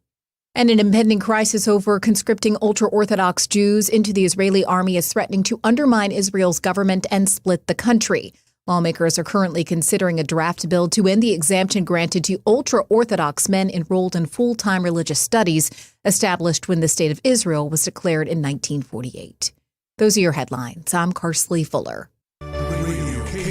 More news available at www.radiocayman.gov.ky. Check out our social media pages: Facebook, YouTube, X, formerly Twitter, Radio Cayman Headline News.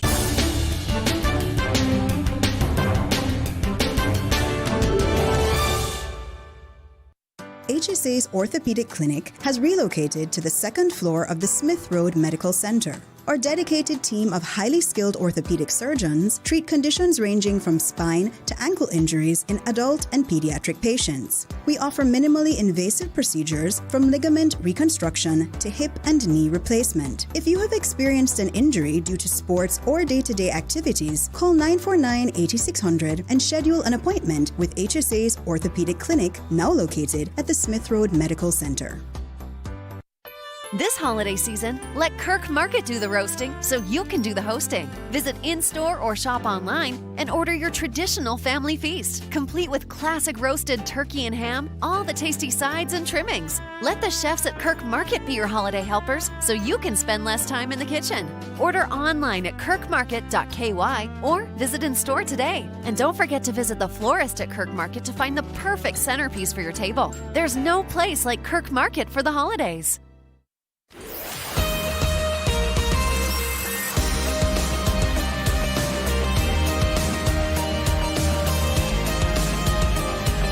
For the Record with Orrett Connor.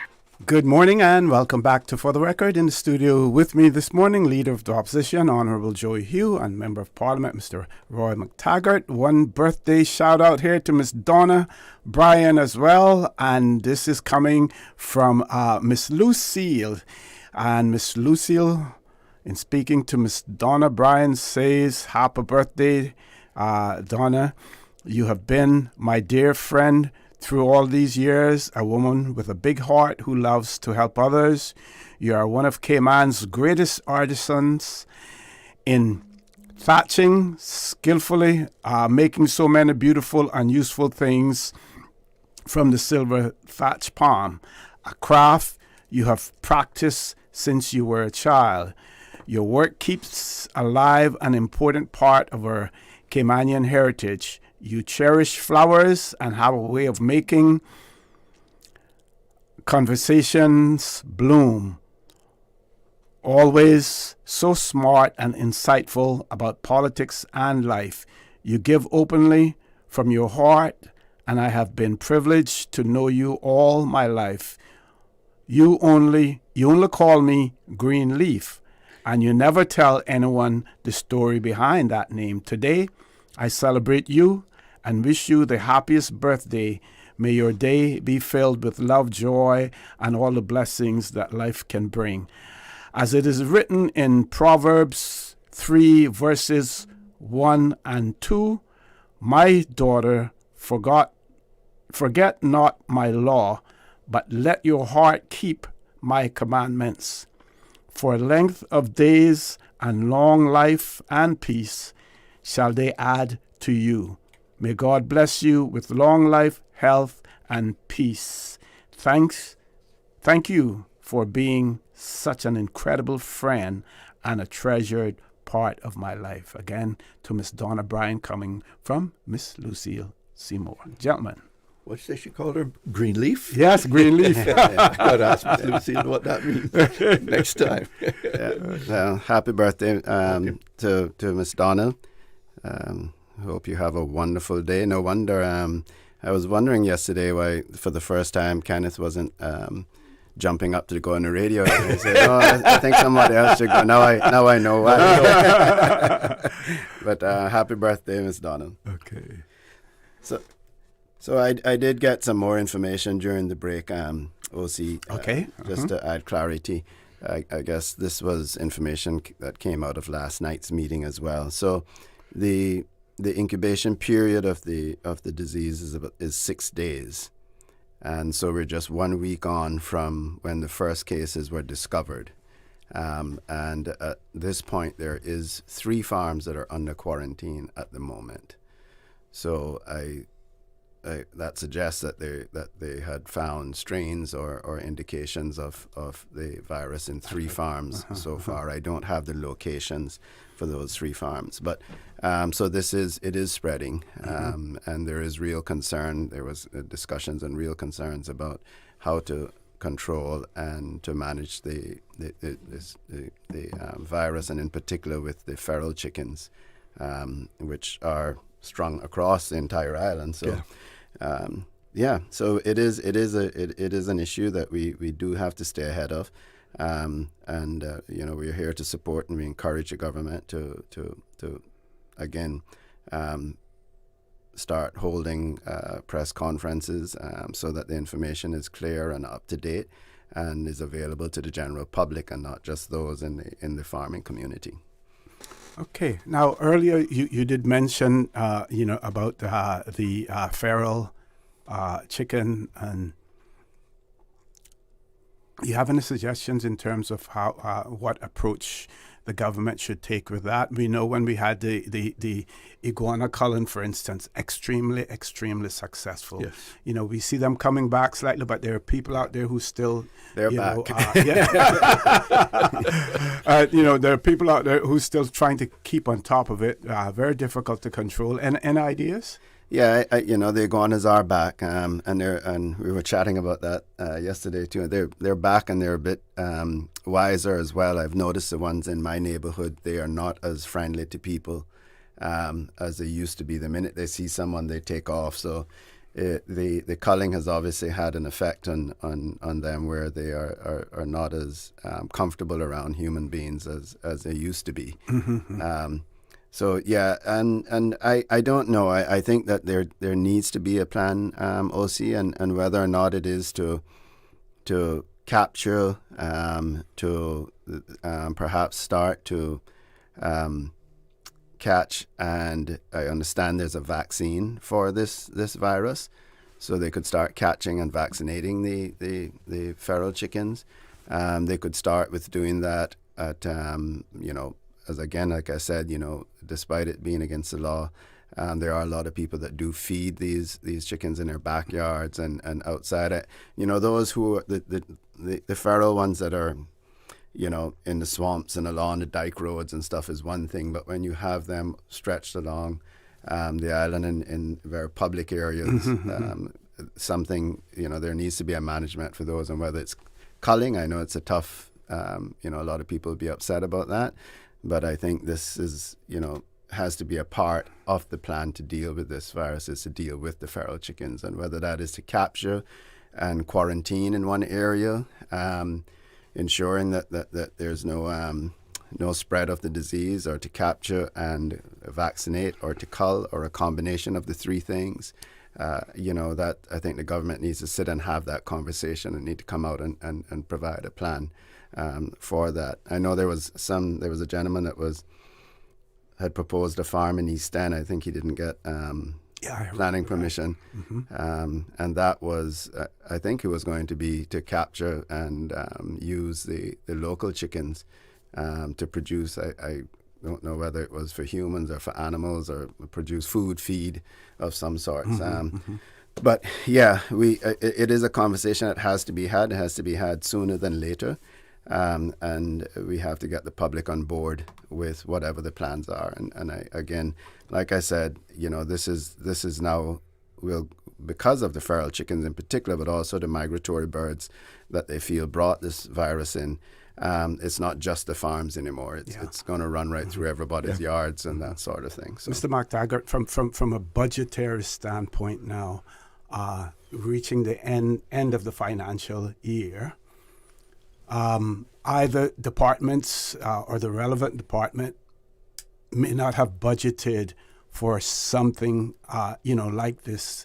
Now, from a financial standpoint, how would the government go, about, especially if this expands to the extent that government has to really put more resources, behind it as well? Yeah. No, the first thing I'd say, OC, is that the government's authorization to spend under this present budget expires on December 31st. I would think that there is nothing in the budget to deal with this in this current budget. Yeah. And I think it'd be extremely difficult for them to get anything in place anyway between now and the end of the year. So you're looking at the 2026 budget. I've not seen or heard of anything in there for events like this. So they would have to seek a supplementary budget from Cabinet under Section 11.5, Section 11.6 of the Public Management and Finance Act in order to implement this, because this was not foreseen not known of. So they've got the circumstances in which they can go back and that they can go and seek a supplementary budget from the cabinet to deal with it. And I suspect that will happen. Okay, there's no leeway to move monies from one heading to the other. No, you can't. The authorization expires on December 31st. Okay. They can't extend it. They would have to seek it under the terms of the new budgets. This is also OC. This is also a reminder of why we have to have a healthy surplus. Hurricane Melissa hit in Jamaica, and Eamon coming straight for us before that, and this virus are all reminders of the importance of having a very healthy surplus in the case that you need it because of things like this. But yeah, as Mr. McTaggart said, there are ways that they will have to find ways to finance any sort of national strategy on this, and I don't suspect that it will be anything near like you'd have to deal with the hurricane or COVID, or we hope it doesn't end up being like COVID. But this is why we think they need to get in front of it pretty quickly.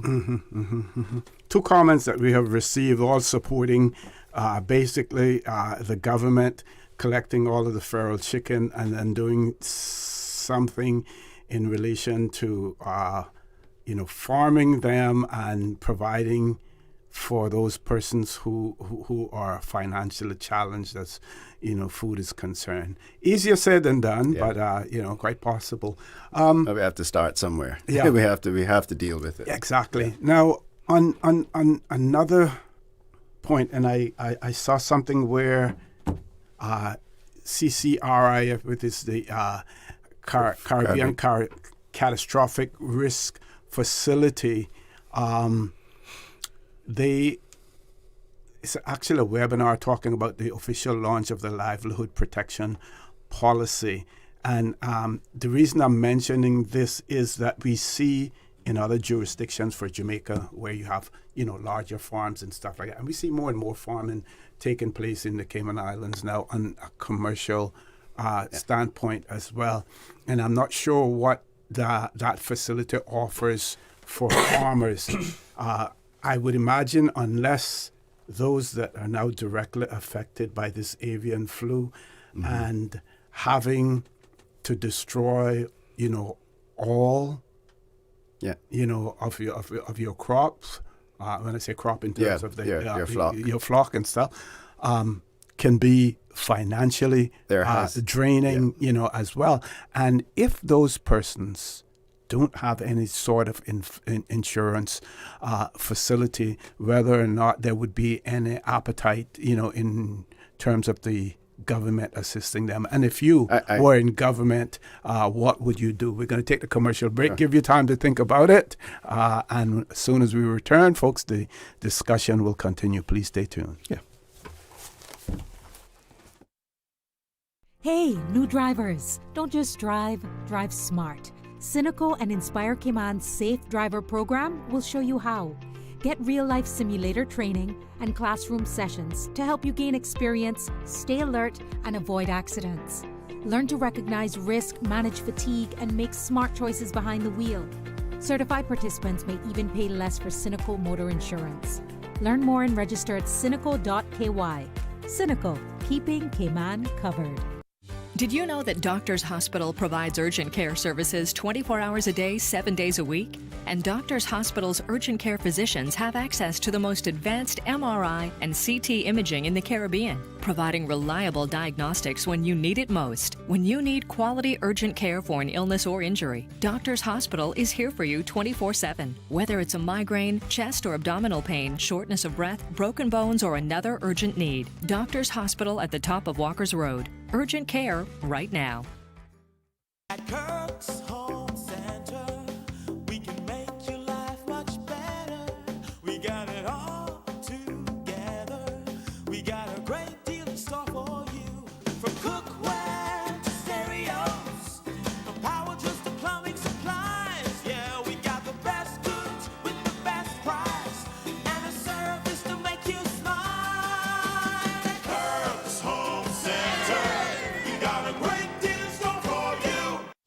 Super American Circus is back in Grand Cayman, December 5th to 7th at the Lions Center Christmas Village. Experience jaw-dropping aerial ballet, thrilling high-wire acts, acrobats, a BMX stunt team, comedy, clowns, and non-stop holiday magic. It's 45 minutes of fun and excitement for all ages, supporting acts of random kindness and one-to-one charities. 8 shows, 3 days. Get your tickets now at ticketsplus.ky or eventpro.ky. The Super American Circus, where holiday magic meets world-class entertainment. The Super American Circus, presented by the Ministry of Caymanian Employment and Immigration and supported by the Ministry of Youth, Sports, Culture and Heritage, Coca-Cola, the Ministry of Education and Training, Monster AI, What's on Cayman, Crystal K, Bubbles and Giggles, and Radio Cayman.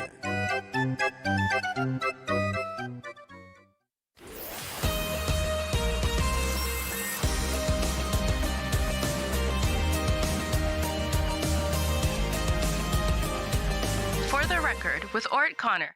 Good morning. Welcome back to For the Record. In the studio with me, Leader of the Opposition, Honourable Joe Hugh, and Member of Parliament, Mr. Roy McTaggart, talking about farmers and those who are operating beyond just subsistence farming, backyard farming, but are actually commercially involved in it. The level of insurance, we know that CCRIF has been, offering other types of insurance other than just simple hurricane at this point in time. We don't know whether or not such facilities available in the Cayman Islands are, and if it is, how many have been able to take advantage of that opportunity, as well, and putting yourselves in government. If you were in government now, let's talk about some of the measures that you would take, especially to help those farmers who may find themselves financially challenged as a result. Yeah, thank you, O.C. Again, I think there was a meeting last night, so I'm not 100% sure of all that was shared there. But, the initial 21-day plan that the government has put in place, I think that's a good start. But we need to look further down the road. I always, use the old cliche, you have to prepare for the worst and pray for the best. Mm-hmm. And in preparing for the worst, certainly, and for the listening public, I don't know how many people know that there are poultry farms in Ireland with several with well over 1,000 birds, some over 2,000 birds on the farms. And so I think it's important that and I would believe that the government would say to those farmers, listen, if we have to cull all of your birds, then we would offer compensation for that culling. And they also possibly need to start looking at offering a stipend to them if there are, in fact, say, 3 farms that are under quarantine at the moment. That means that there's no revenue for those farms. Mm-hmm. So under quarantine means nothing comes in, nothing goes out. And so, these folks are going to find it very difficult. They're still going to have staff that they pay, and they won't have any revenue coming in from the animals. And it's such a lot of farmers look forward to this time of the year because that's when they sell majority of their products. And so we certainly would have to look at, just like we did during COVID, look at stipends to help when we were helping those in the tourism industry, because there was a tourism industry had been completely shut down, unlike many other industries on the island. The tourism one was hit the hardest from COVID. And so we looked at, we provided them with stipends to help them get through. We provided workshops to help a lot of persons that were in the tourism industry to transition into a more local industry, whether it's assisting them in promoting locally, boat charters and jet skis and things. And, just to say, thankfully, the Caymanian people were so gracious in saying, hey, let's go out and support these folks. And people were started to make a living there. Some transition their buses into local transportation. But those are the sorts of things we have to start thinking about, is how do we sustain the farmers through this period of time, and whether or not, and to let them know so that there's no fear that if I find one bird dead, I'm afraid to call DOA because they may come shut down my farm or euthanize all of my animals. and I'm going to be out of pocket for thousands of dollars. So, they have to have that reassurance from the government that they will be there to support them. And, I will give credit where credit is due. We've had a lot of progress in this industry over the last couple of terms, and I would hate to see all of that progress be affected or become nullified due to this virus and perhaps a lack of action on it. Yeah, Mr. McTaggart, anything you want to add to that? Nothing more from me, really, with it. I mean, I think we've covered all the bases with it. Let's see where we get to, and support the government and the Department of Agriculture in their efforts to contain it and do its best to eliminate the threat as it exists right now. Yeah. And again, we're not asking the public or not suggesting, or we're asking the public not to panic on this. Yes. But we're encouraging the government to continue that public education campaign and again, have clear communication with the general public on the matter. Yeah. I mean, I think, one thing too, OC, just popped into my mind as well, is the likelihood that a number of these farmers will actually have mortgages to pay as well. And that throws an additional wrinkle, because that means their farms themselves are likely to be at risk if there are defaults on mortgages. I don't know what attitude and the banks will take in terms of leniency where there are mortgage defaults during this period, but that remains to be seen. Okay. Let me see if we have any questions. Okay. So we have another birthday greeting here from Miss Lois Watler from her 4 children, Jefferson, Jennifer, Jeanette, and Gina. Birthday greetings coming out as well.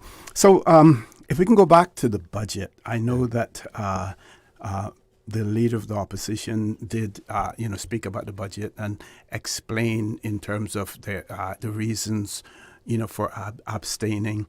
And based on comments that I see and hear, it seems as if people still don't understand. That their question is, well, you wanted more money to be in the budget, but yet you abstained from voting for the budget. And you clearly explained it, when you were on the show the last time. But it may be worth repeating, for clarity, so that people understand the whole process. Yeah, certainly, OC. So we, as we went through the budget, not to go through the whole thing again, but we certainly have issues with, and had issues with, the planned borrowing that the government presented in the budget. And I know Mr. McTaggart can speak to that much more specifically. And so we didn't support it because of lack of information. We asked before the vote on the borrowing, because you vote on the borrowing separately as well. You vote on each ministry and each appropriation, which is each line item that they're spending is listed under. You vote on each one of those. When it came to the borrowing, we asked a few questions. We asked, what is the money being spent on capital projects only? They said yes. We said, can you tell us what capital projects? They didn't know. And so we felt a little concerned that they were just putting this ability in there to borrow without a real plan. And so we voted. We abstained on that until we could get more information. And then when it came to the overall, we didn't abstain from anything else. We didn't abstain from education. We didn't abstain from roads. We didn't abstain from anything else. But when it came down to the final vote, there were some things during the budget that we asked questions that we were not really happy with. We felt that the information wasn't as forthcoming as we would like it to be. And of course, we didn't agree with at this time with the borrowing. We were concerned about their projections on their surplus and being such a small surplus.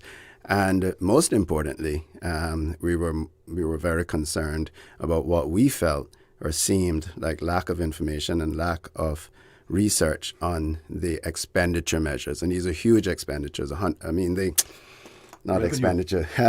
measures. Revenue measures. These are huge revenue measures. We're talking about $150 million in new revenue. And through our line of questioning, we don't believe that they did the proper research and the impacts that these revenue measures will have on the economy. And we also felt that they would not achieve, in some of these instances, the level of revenue they think they would. And so for those reasons, OC, we express that lots of good stuff in the budget, but we have concerns with these things, and we reserve our right to support the budget or not support it, and we abstained from it. We will go back. The House was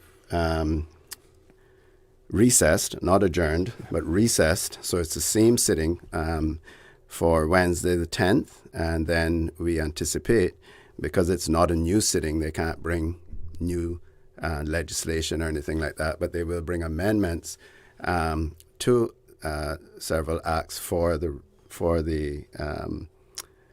revenue measures, and then we'll have the ability to debate and question those further and decide at that point whether we support it or don't support it.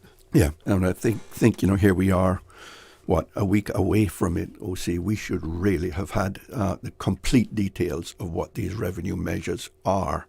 I'm saying going down to the minutiae of it and looking at what the revenue heads are rather than groupings and as they have given us and presented into the Parliament, because what they gave us during the course of the budget debate was not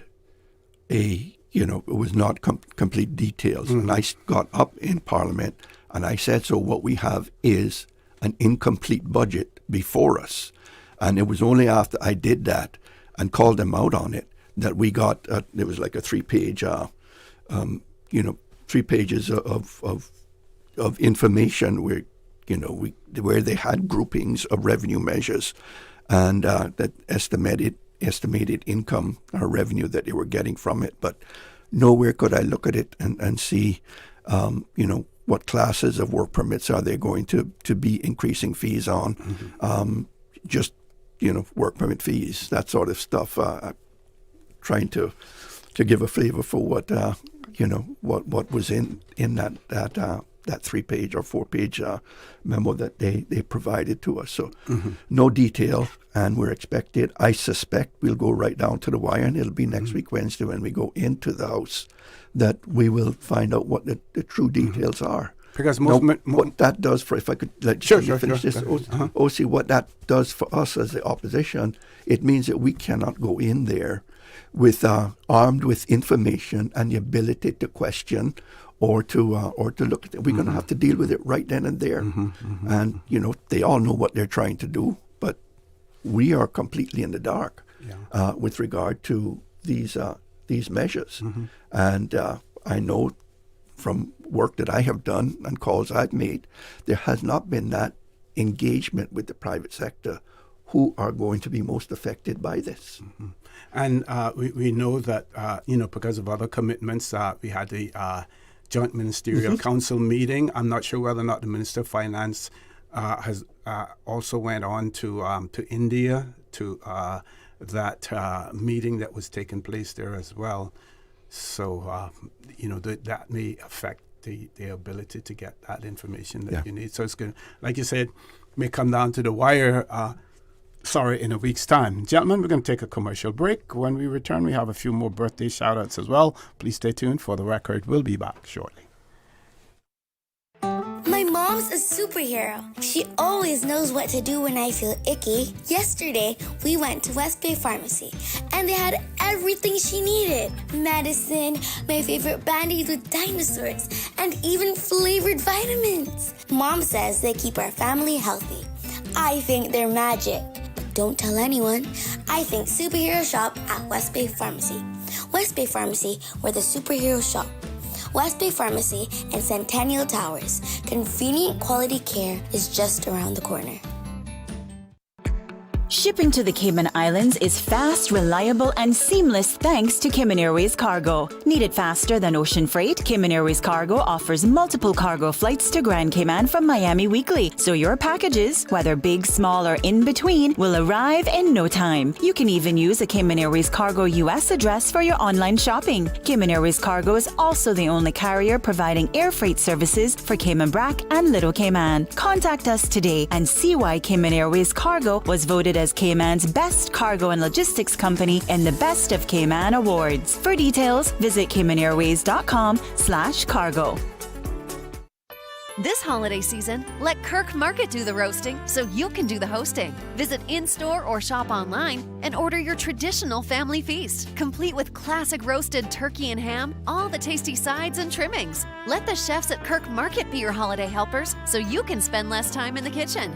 Order online at kirkmarket.ky or visit in store today. And don't forget to visit the florist at Kirk Market to find the perfect centerpiece for your table. There's no place like Kirk Market for the holidays. Radio Cayman, maintaining the innovation. Got something on your mind that you want to share? You can send a text, send a voice note, or even request a song. Go on, give it a try. Message us at 925-3261 on WhatsApp today and get active with Radio Cayman. Also follow us on Facebook and Instagram, #Radio Cayman. Radio Cayman, maintaining the innovation.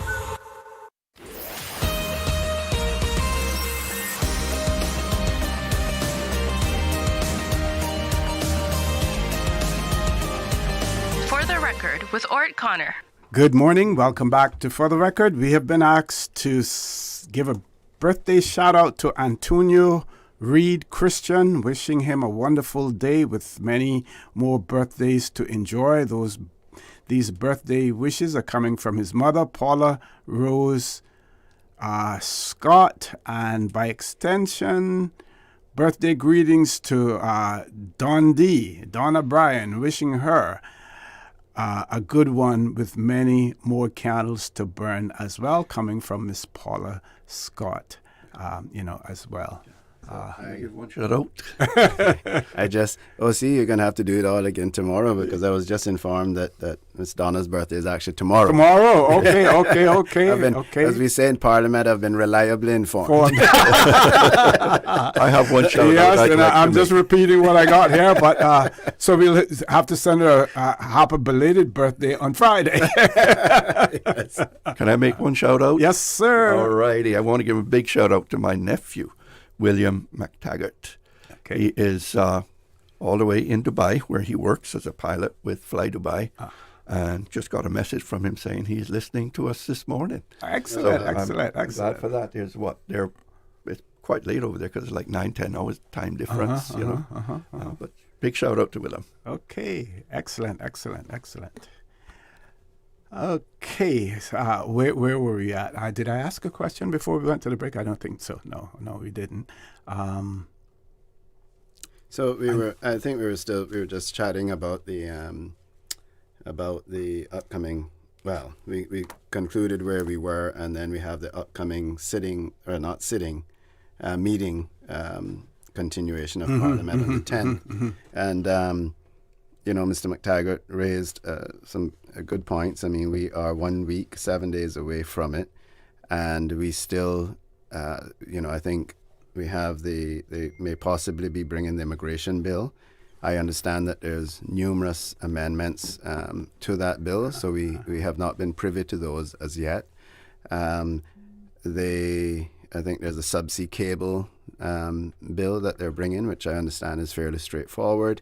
And then there will be possibly the amendments to acts for the revenue measures to so that they will be in place for the new year if they intend to implement them in the beginning of the year.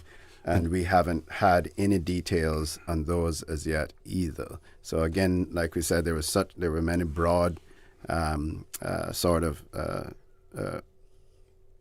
line items that they were going to get revenues from, like work permits and things, and we didn't have the details of that.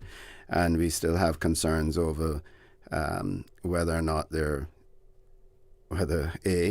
whether it is legal to be implementing the increases on driver's license and vehicle registrations for non-Caymanians.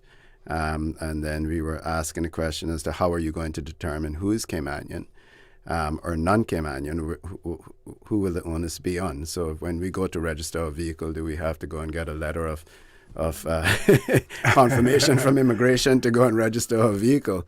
I don't know. So there was a lot of questions we had still, and I don't think, and we still haven't received anything to say here are the revenue measures in detail that we will be bringing to the meeting on the 10th. We also have that one piece of legislation as well that was introduced by the Attorney General. And he sought to defer it until after the budget debate and work was completed. So that has to be dealt with as well. So I don't know if that has to be dealt with, and it was deferred from this, whether or not you can bring it back after it was deferred from this sitting already. He if I recall correctly, he asked for it to be deferred, to be brought back at the end. Okay. Here. That's my recollection. Mm-hmm. Well, at that rate, we will be there until Christmas Eve. We'll see, because that's 15 days from Christmas with 2 weekends in between. So that's not a whole lot of time to be in. It's a very difficult time of the year to be in Parliament. Yes. We all have our constituency responsibilities and demands to deal with. So we are very concerned about that, and even I know the country is looking forward to, for various reasons, to see the final Immigration Act and whatever amendments that are going to be made. I just wonder if at this time of the year, with the amount of amendments that I have heard that are coming, whether this is rushing it through. I mean, we could very well come back in the second week of January and deal with it there where we have more time. So I know that also, and I'm not accusing anyone of anything, because I understand the responsibilities that you have as a minister and our leader, the Premier, has to travel. Some of this is just unavoidable, and this is the time of the year that these meetings happen. But that should not hinder the democratic process, because their traveling should not be a reason why we are not receiving the information we need to properly scrutinize whatever's being brought to the Parliament next week.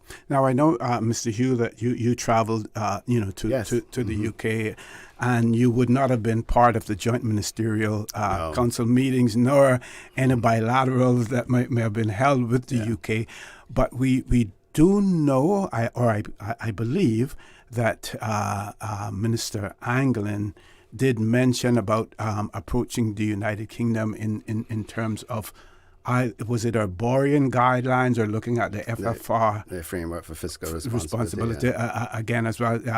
Have you been able to hear anything through the grapevine in terms of whether or not that progressed? We did, receive an update, and from the Joint Ministerial Council and the communique that was sent out, and I think was it yesterday, day before yesterday, also a voice note from the Premier himself talking, about the things that have taken place in the UK, but not providing any, and we shouldn't expect him to provide specifics under those circumstances. But I was just curious. No, I was in the UK in London and attended the Cayman Night, or Cayman Day they call it, activities there, and it certainly was very nice to see a lot of our students and some of our Caymanian people that have relocated to the UK. The turnout was really well in that sense, and I got to sit with some of the students and play a little bit of dominoes and chat with them, and we have a bright future. We have a very bright future. Lots of engineers and economists, and you name it. I found that to be the most interesting thing when I chatted with the young people there, is the vast or the wide range of studies that they're doing over there. We do have to prepare for their return, and I think the future of Cayman is bright. A lot of them were very enthusiastic about politics and had some good questions for me in discussions. But other than that, I did have I ran into Minister Doughty in a restaurant, and we had a quick 10-minute chat, and from all indications and from other civil servants and even some MPs from other jurisdictions I ran into in London in the airport. Everyone seems to think it was a very, very positive Joint Ministerial Council meeting across the board, and lots were achieved, but I don't have any details on that to say whether or not they were successful in any meetings they had with the FCO to change or to relax the framework for fiscal responsibility. I do know that if based on the budget that was just passed, if there's plans to do things like public-private partnerships and things, they will need to get special permission for that, because it would put them out of their ratios if they attempted to do that. As a former Minister of Finance, Mr. McTaggart, in terms of the FFR, in your view, what would be some of those areas that you believe that we could have the shackles removed from at this stage in our development? Ask me that question this morning. But there are a couple there, and I hesitate to venture into the details of it, OC, because it's been such a long time for me. But in my discussions and numerous discussions with the Financial Secretary and the team there in the Ministry of Finance, there are a couple of the requirements that the method of calculation is very disadvantageous to Cayman. And it, in my view, really keeps us shackled and limits some of the things that we could do. That it just truly keeps us from being able to progress some of the matters that we would probably like to in terms of the borrowing and the repayments and the level of the debt and stuff. But OC, I just can't recall what all of them were at this point in time. I did a report back in 2015 in a review of the Public Management and Finance Act at that time, recommending a number of changes to it. A number of them were actually, we split it up into three projects, and we got the first and second round of amendments done. And the third round, if I remember correctly, we didn't get to complete the implementation, because it meant we had to have, at the time, would have had to have the consent of the FCDO to get it done. So during that time, just wasn't able to get it accomplished. Do you believe that the level of reserves that we are required to have should remain at that level, or where it's at, or should it be expanded for a longer period of time? Bearing in mind now, a lot of the global challenges as well as local challenges that we're experiencing, we could experience. My thinking is that the 90 days of reserves, expenditure reserves, is probably adequate, but it never hurts to have more, and we saw that with COVID, and before the meeting office or government put in place, we had a $400 million US emergency line of credit that was available in the event that we needed it. And that was there when the new government came in, and they took advantage of it and, fully drew it down and used it for non-emergency situations. So, but that's water under the bridge. The taking the reserves or cash monies down to like 91, 92 to 2 days of expenditure reserves is not good financing practice. They need to have a better cushion. Because once you violate that or you go below the 90 days, then you're in breach. And then you're back under the oversight and control of the FCDO. And we don't ever want to get back there. But, so I encourage them, and I've encouraged government to build up more reserves, keep better, reserves on hand, and make sure that we can, deal with issues as they come up. 'Cause this is a perfect example, and this will likely take several $1 million of a problem to deal with as a country. And this you're referring to as the avian flu situation. Yeah. Okay, gentlemen, we're going to take our last commercial break. Folks, please stay tuned for the record. We'll be back shortly. She hear clunk and our car stop. I was just about to send her some money, so I send it straight to her JN money transfer card. It cost me less, and perhaps she use the card, pay the garage right away. She'll get discount through the JN Rewards program in Jamaica. This card make things easy. You can even get funds at any multi-link ATM. JN Money Transfer Card. Fast, affordable, convenient. Tell your loved ones in Jamaica about it. Sign up is free. Your dream home starts with a vision, and often inspiration is at the heart of that vision. Brand Source Home Gallery's in-house designers are here to help bring your vision to life. Whether you're remodeling or building a new home, Brand Source Home Gallery is your one-stop solution.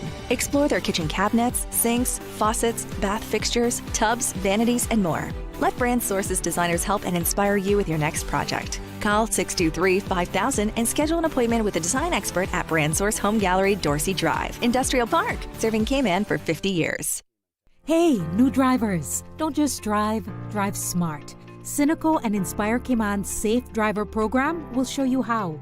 Get real-life simulator training and classroom sessions to help you gain experience, stay alert, and avoid accidents. Learn to recognize risk, manage fatigue, and make smart choices behind the wheel. Certified participants may even pay less for Cynical motor insurance. Learn more and register at cynical.ky. Cynical, keeping Cayman covered. Tune in every Monday through Friday at 12 p.m. for Radio Cayman's Midday Newscast. Radio Cayman, the People's Station, your trusted official source for the latest news. The 12 p.m. news is proudly brought to you by Health City Cayman Islands. World-class healthcare within your reach.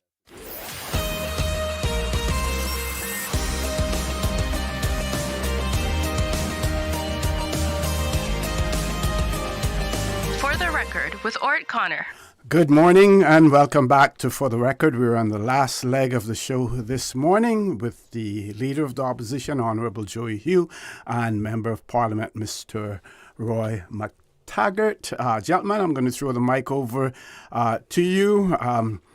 Like you've said, the squeeze is on now. December is here, and everything is going to culminate or come together at the same time. So, of course, we will be, For the Record, will be closing off on the 19th of this month. So we have a couple more opportunities, for you to be on the show as well. But I'll pass the mic over to you. Maybe want to talk about some of the plans for Christmas in terms of what you have planned for your constituents, or Yeah, well, OC, we'll certainly be back on. We're not sure what's going to happen next Wednesday, but the final Wednesday or time that you can take us, we'd love to be back on. Sure.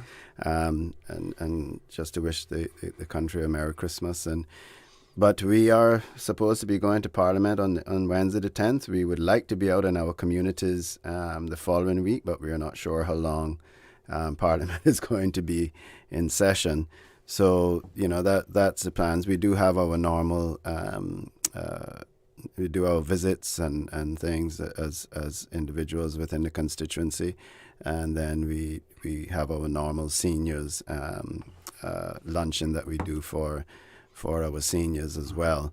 So, and then all of us have individual things. I personally, I think this is 25 years or 26 years of 25 years of doing the Rotary Senior Citizens lunch on Boxing Day.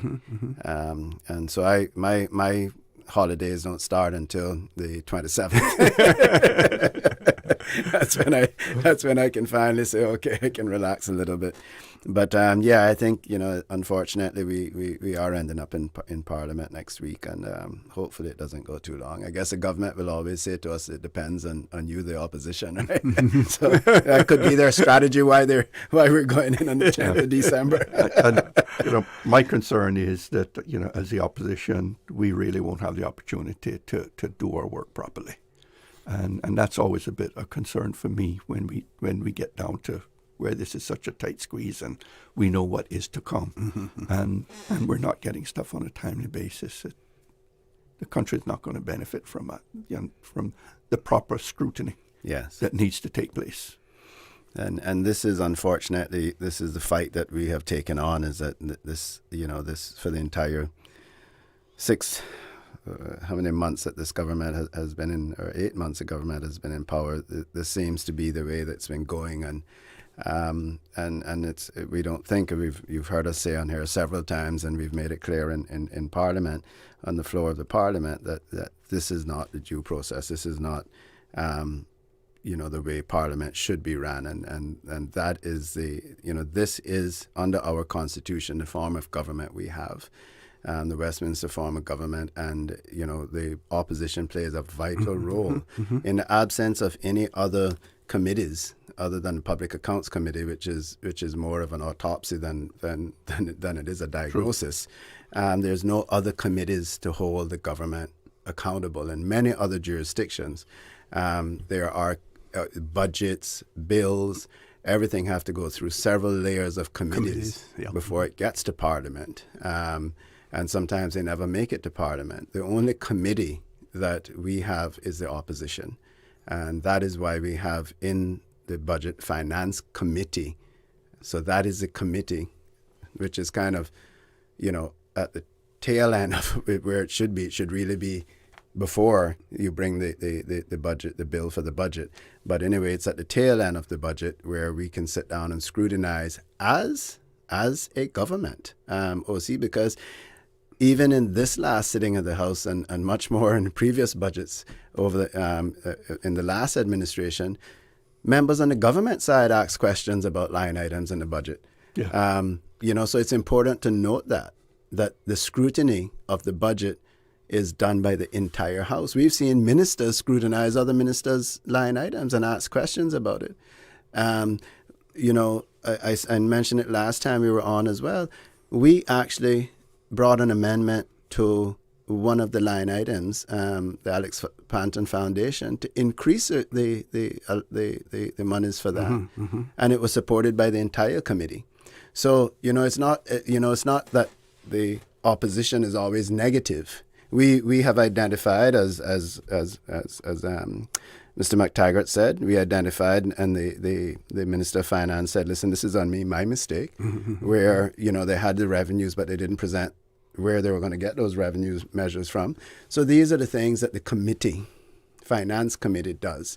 And that is one of the key roles of the opposition, is to scrutinize legislation, scrutinize Finance Committee, and to help the government in many occasions identify faults, or to suggest increasing revenues or decreasing revenues in certain areas. But quite often during the committee stage, calculations are identified as being off. Even headings are identified. So mistakes happen, and this is where the scrutiny becomes important.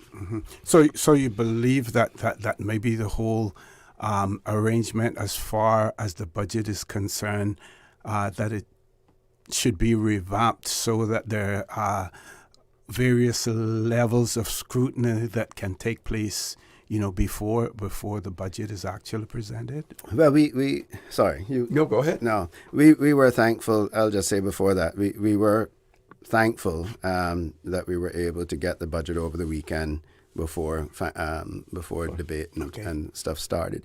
It isn't quite enough time. I remember years ago, I think when I was chamber president in 2004, up until then, the budget used to come out a month in advance, I think it was. And then the chamber used to get an opportunity to review the budget prior to and give comments and stuff like that. So, we reluctant. Well, we didn't agree. They moved the SPS to 6 months after the election, and then which put it right on the heel of the budget. And then we had the budget. We were grateful for the couple of days that we had to review it, because I think when you bring the bill, the budget, you have to. I think you want to have 5 days or something that in which you have to then debate it or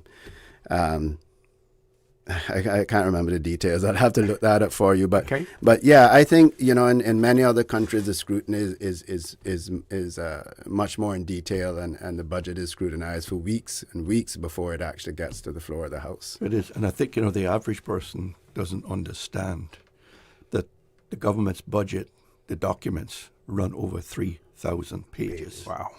3,000. Mm-hmm.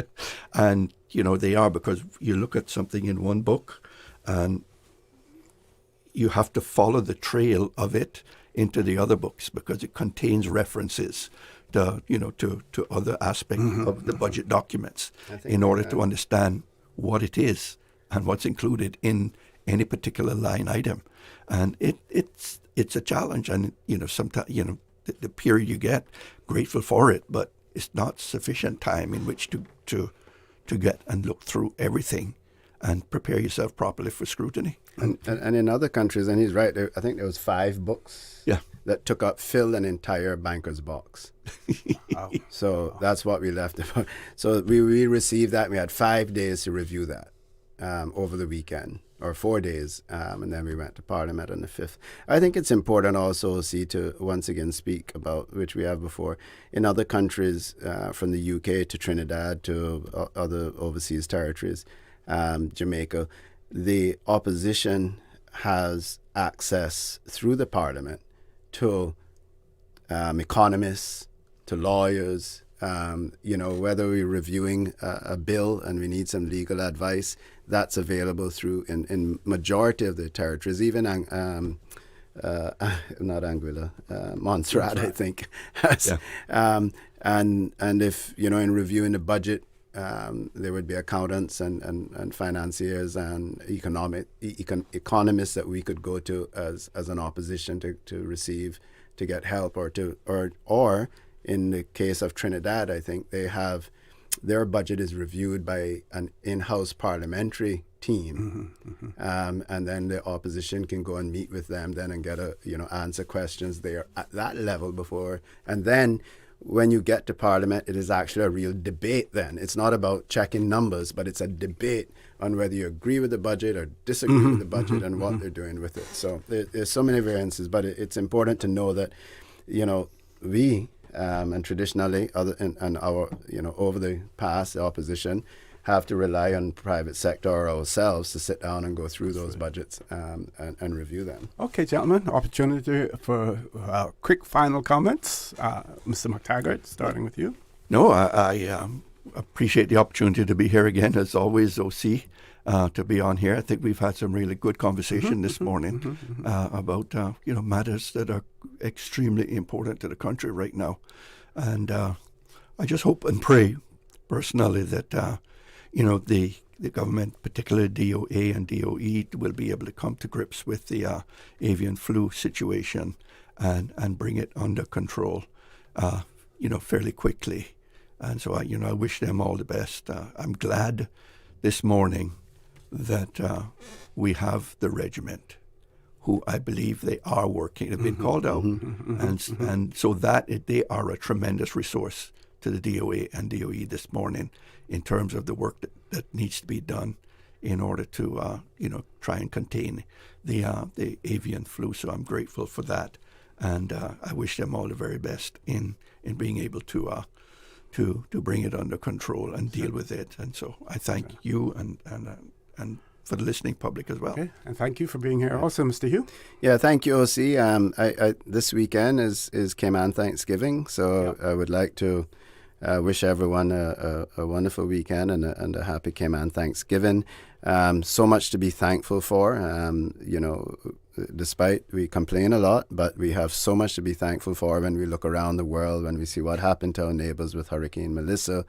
So many countries are being torn by war and fighting and that sort of stuff. So we have so much to be thankful for here, and we must always remember that. And again, I also want to say, as we enter into the festive season, OC, for persons to please be careful out there. The drinking and driving, the accidents have been an issue. We all have to take responsibility for that. And the last thing we want is to have any tragic deaths over a holiday season. So. Okay. Gentlemen, thanks again for making yourselves available as well. I want to thank all of our listeners and our viewers. Remind you to join Mr. Charles Glidden Shallow at 12:15 for Talk Today. And as usual, we ask the good Lord to continue to bless these three beautiful, wonderful Cayman Islands. For the Record, proudly brought to you by Brand Source Home Gallery, inspiring luxury. Doctors Hospital, peace of mind is important when life happens. Doctors Hospital, always there for you. Call 949-6066. And Cayman Airways, call them on 949-2311 to book your nonstop flights to Los Angeles and Panama. Kirk Market, experience a world of choice. JN Money, from abroad to Yad. And Cineco, keeping Cayman covered. Radio station.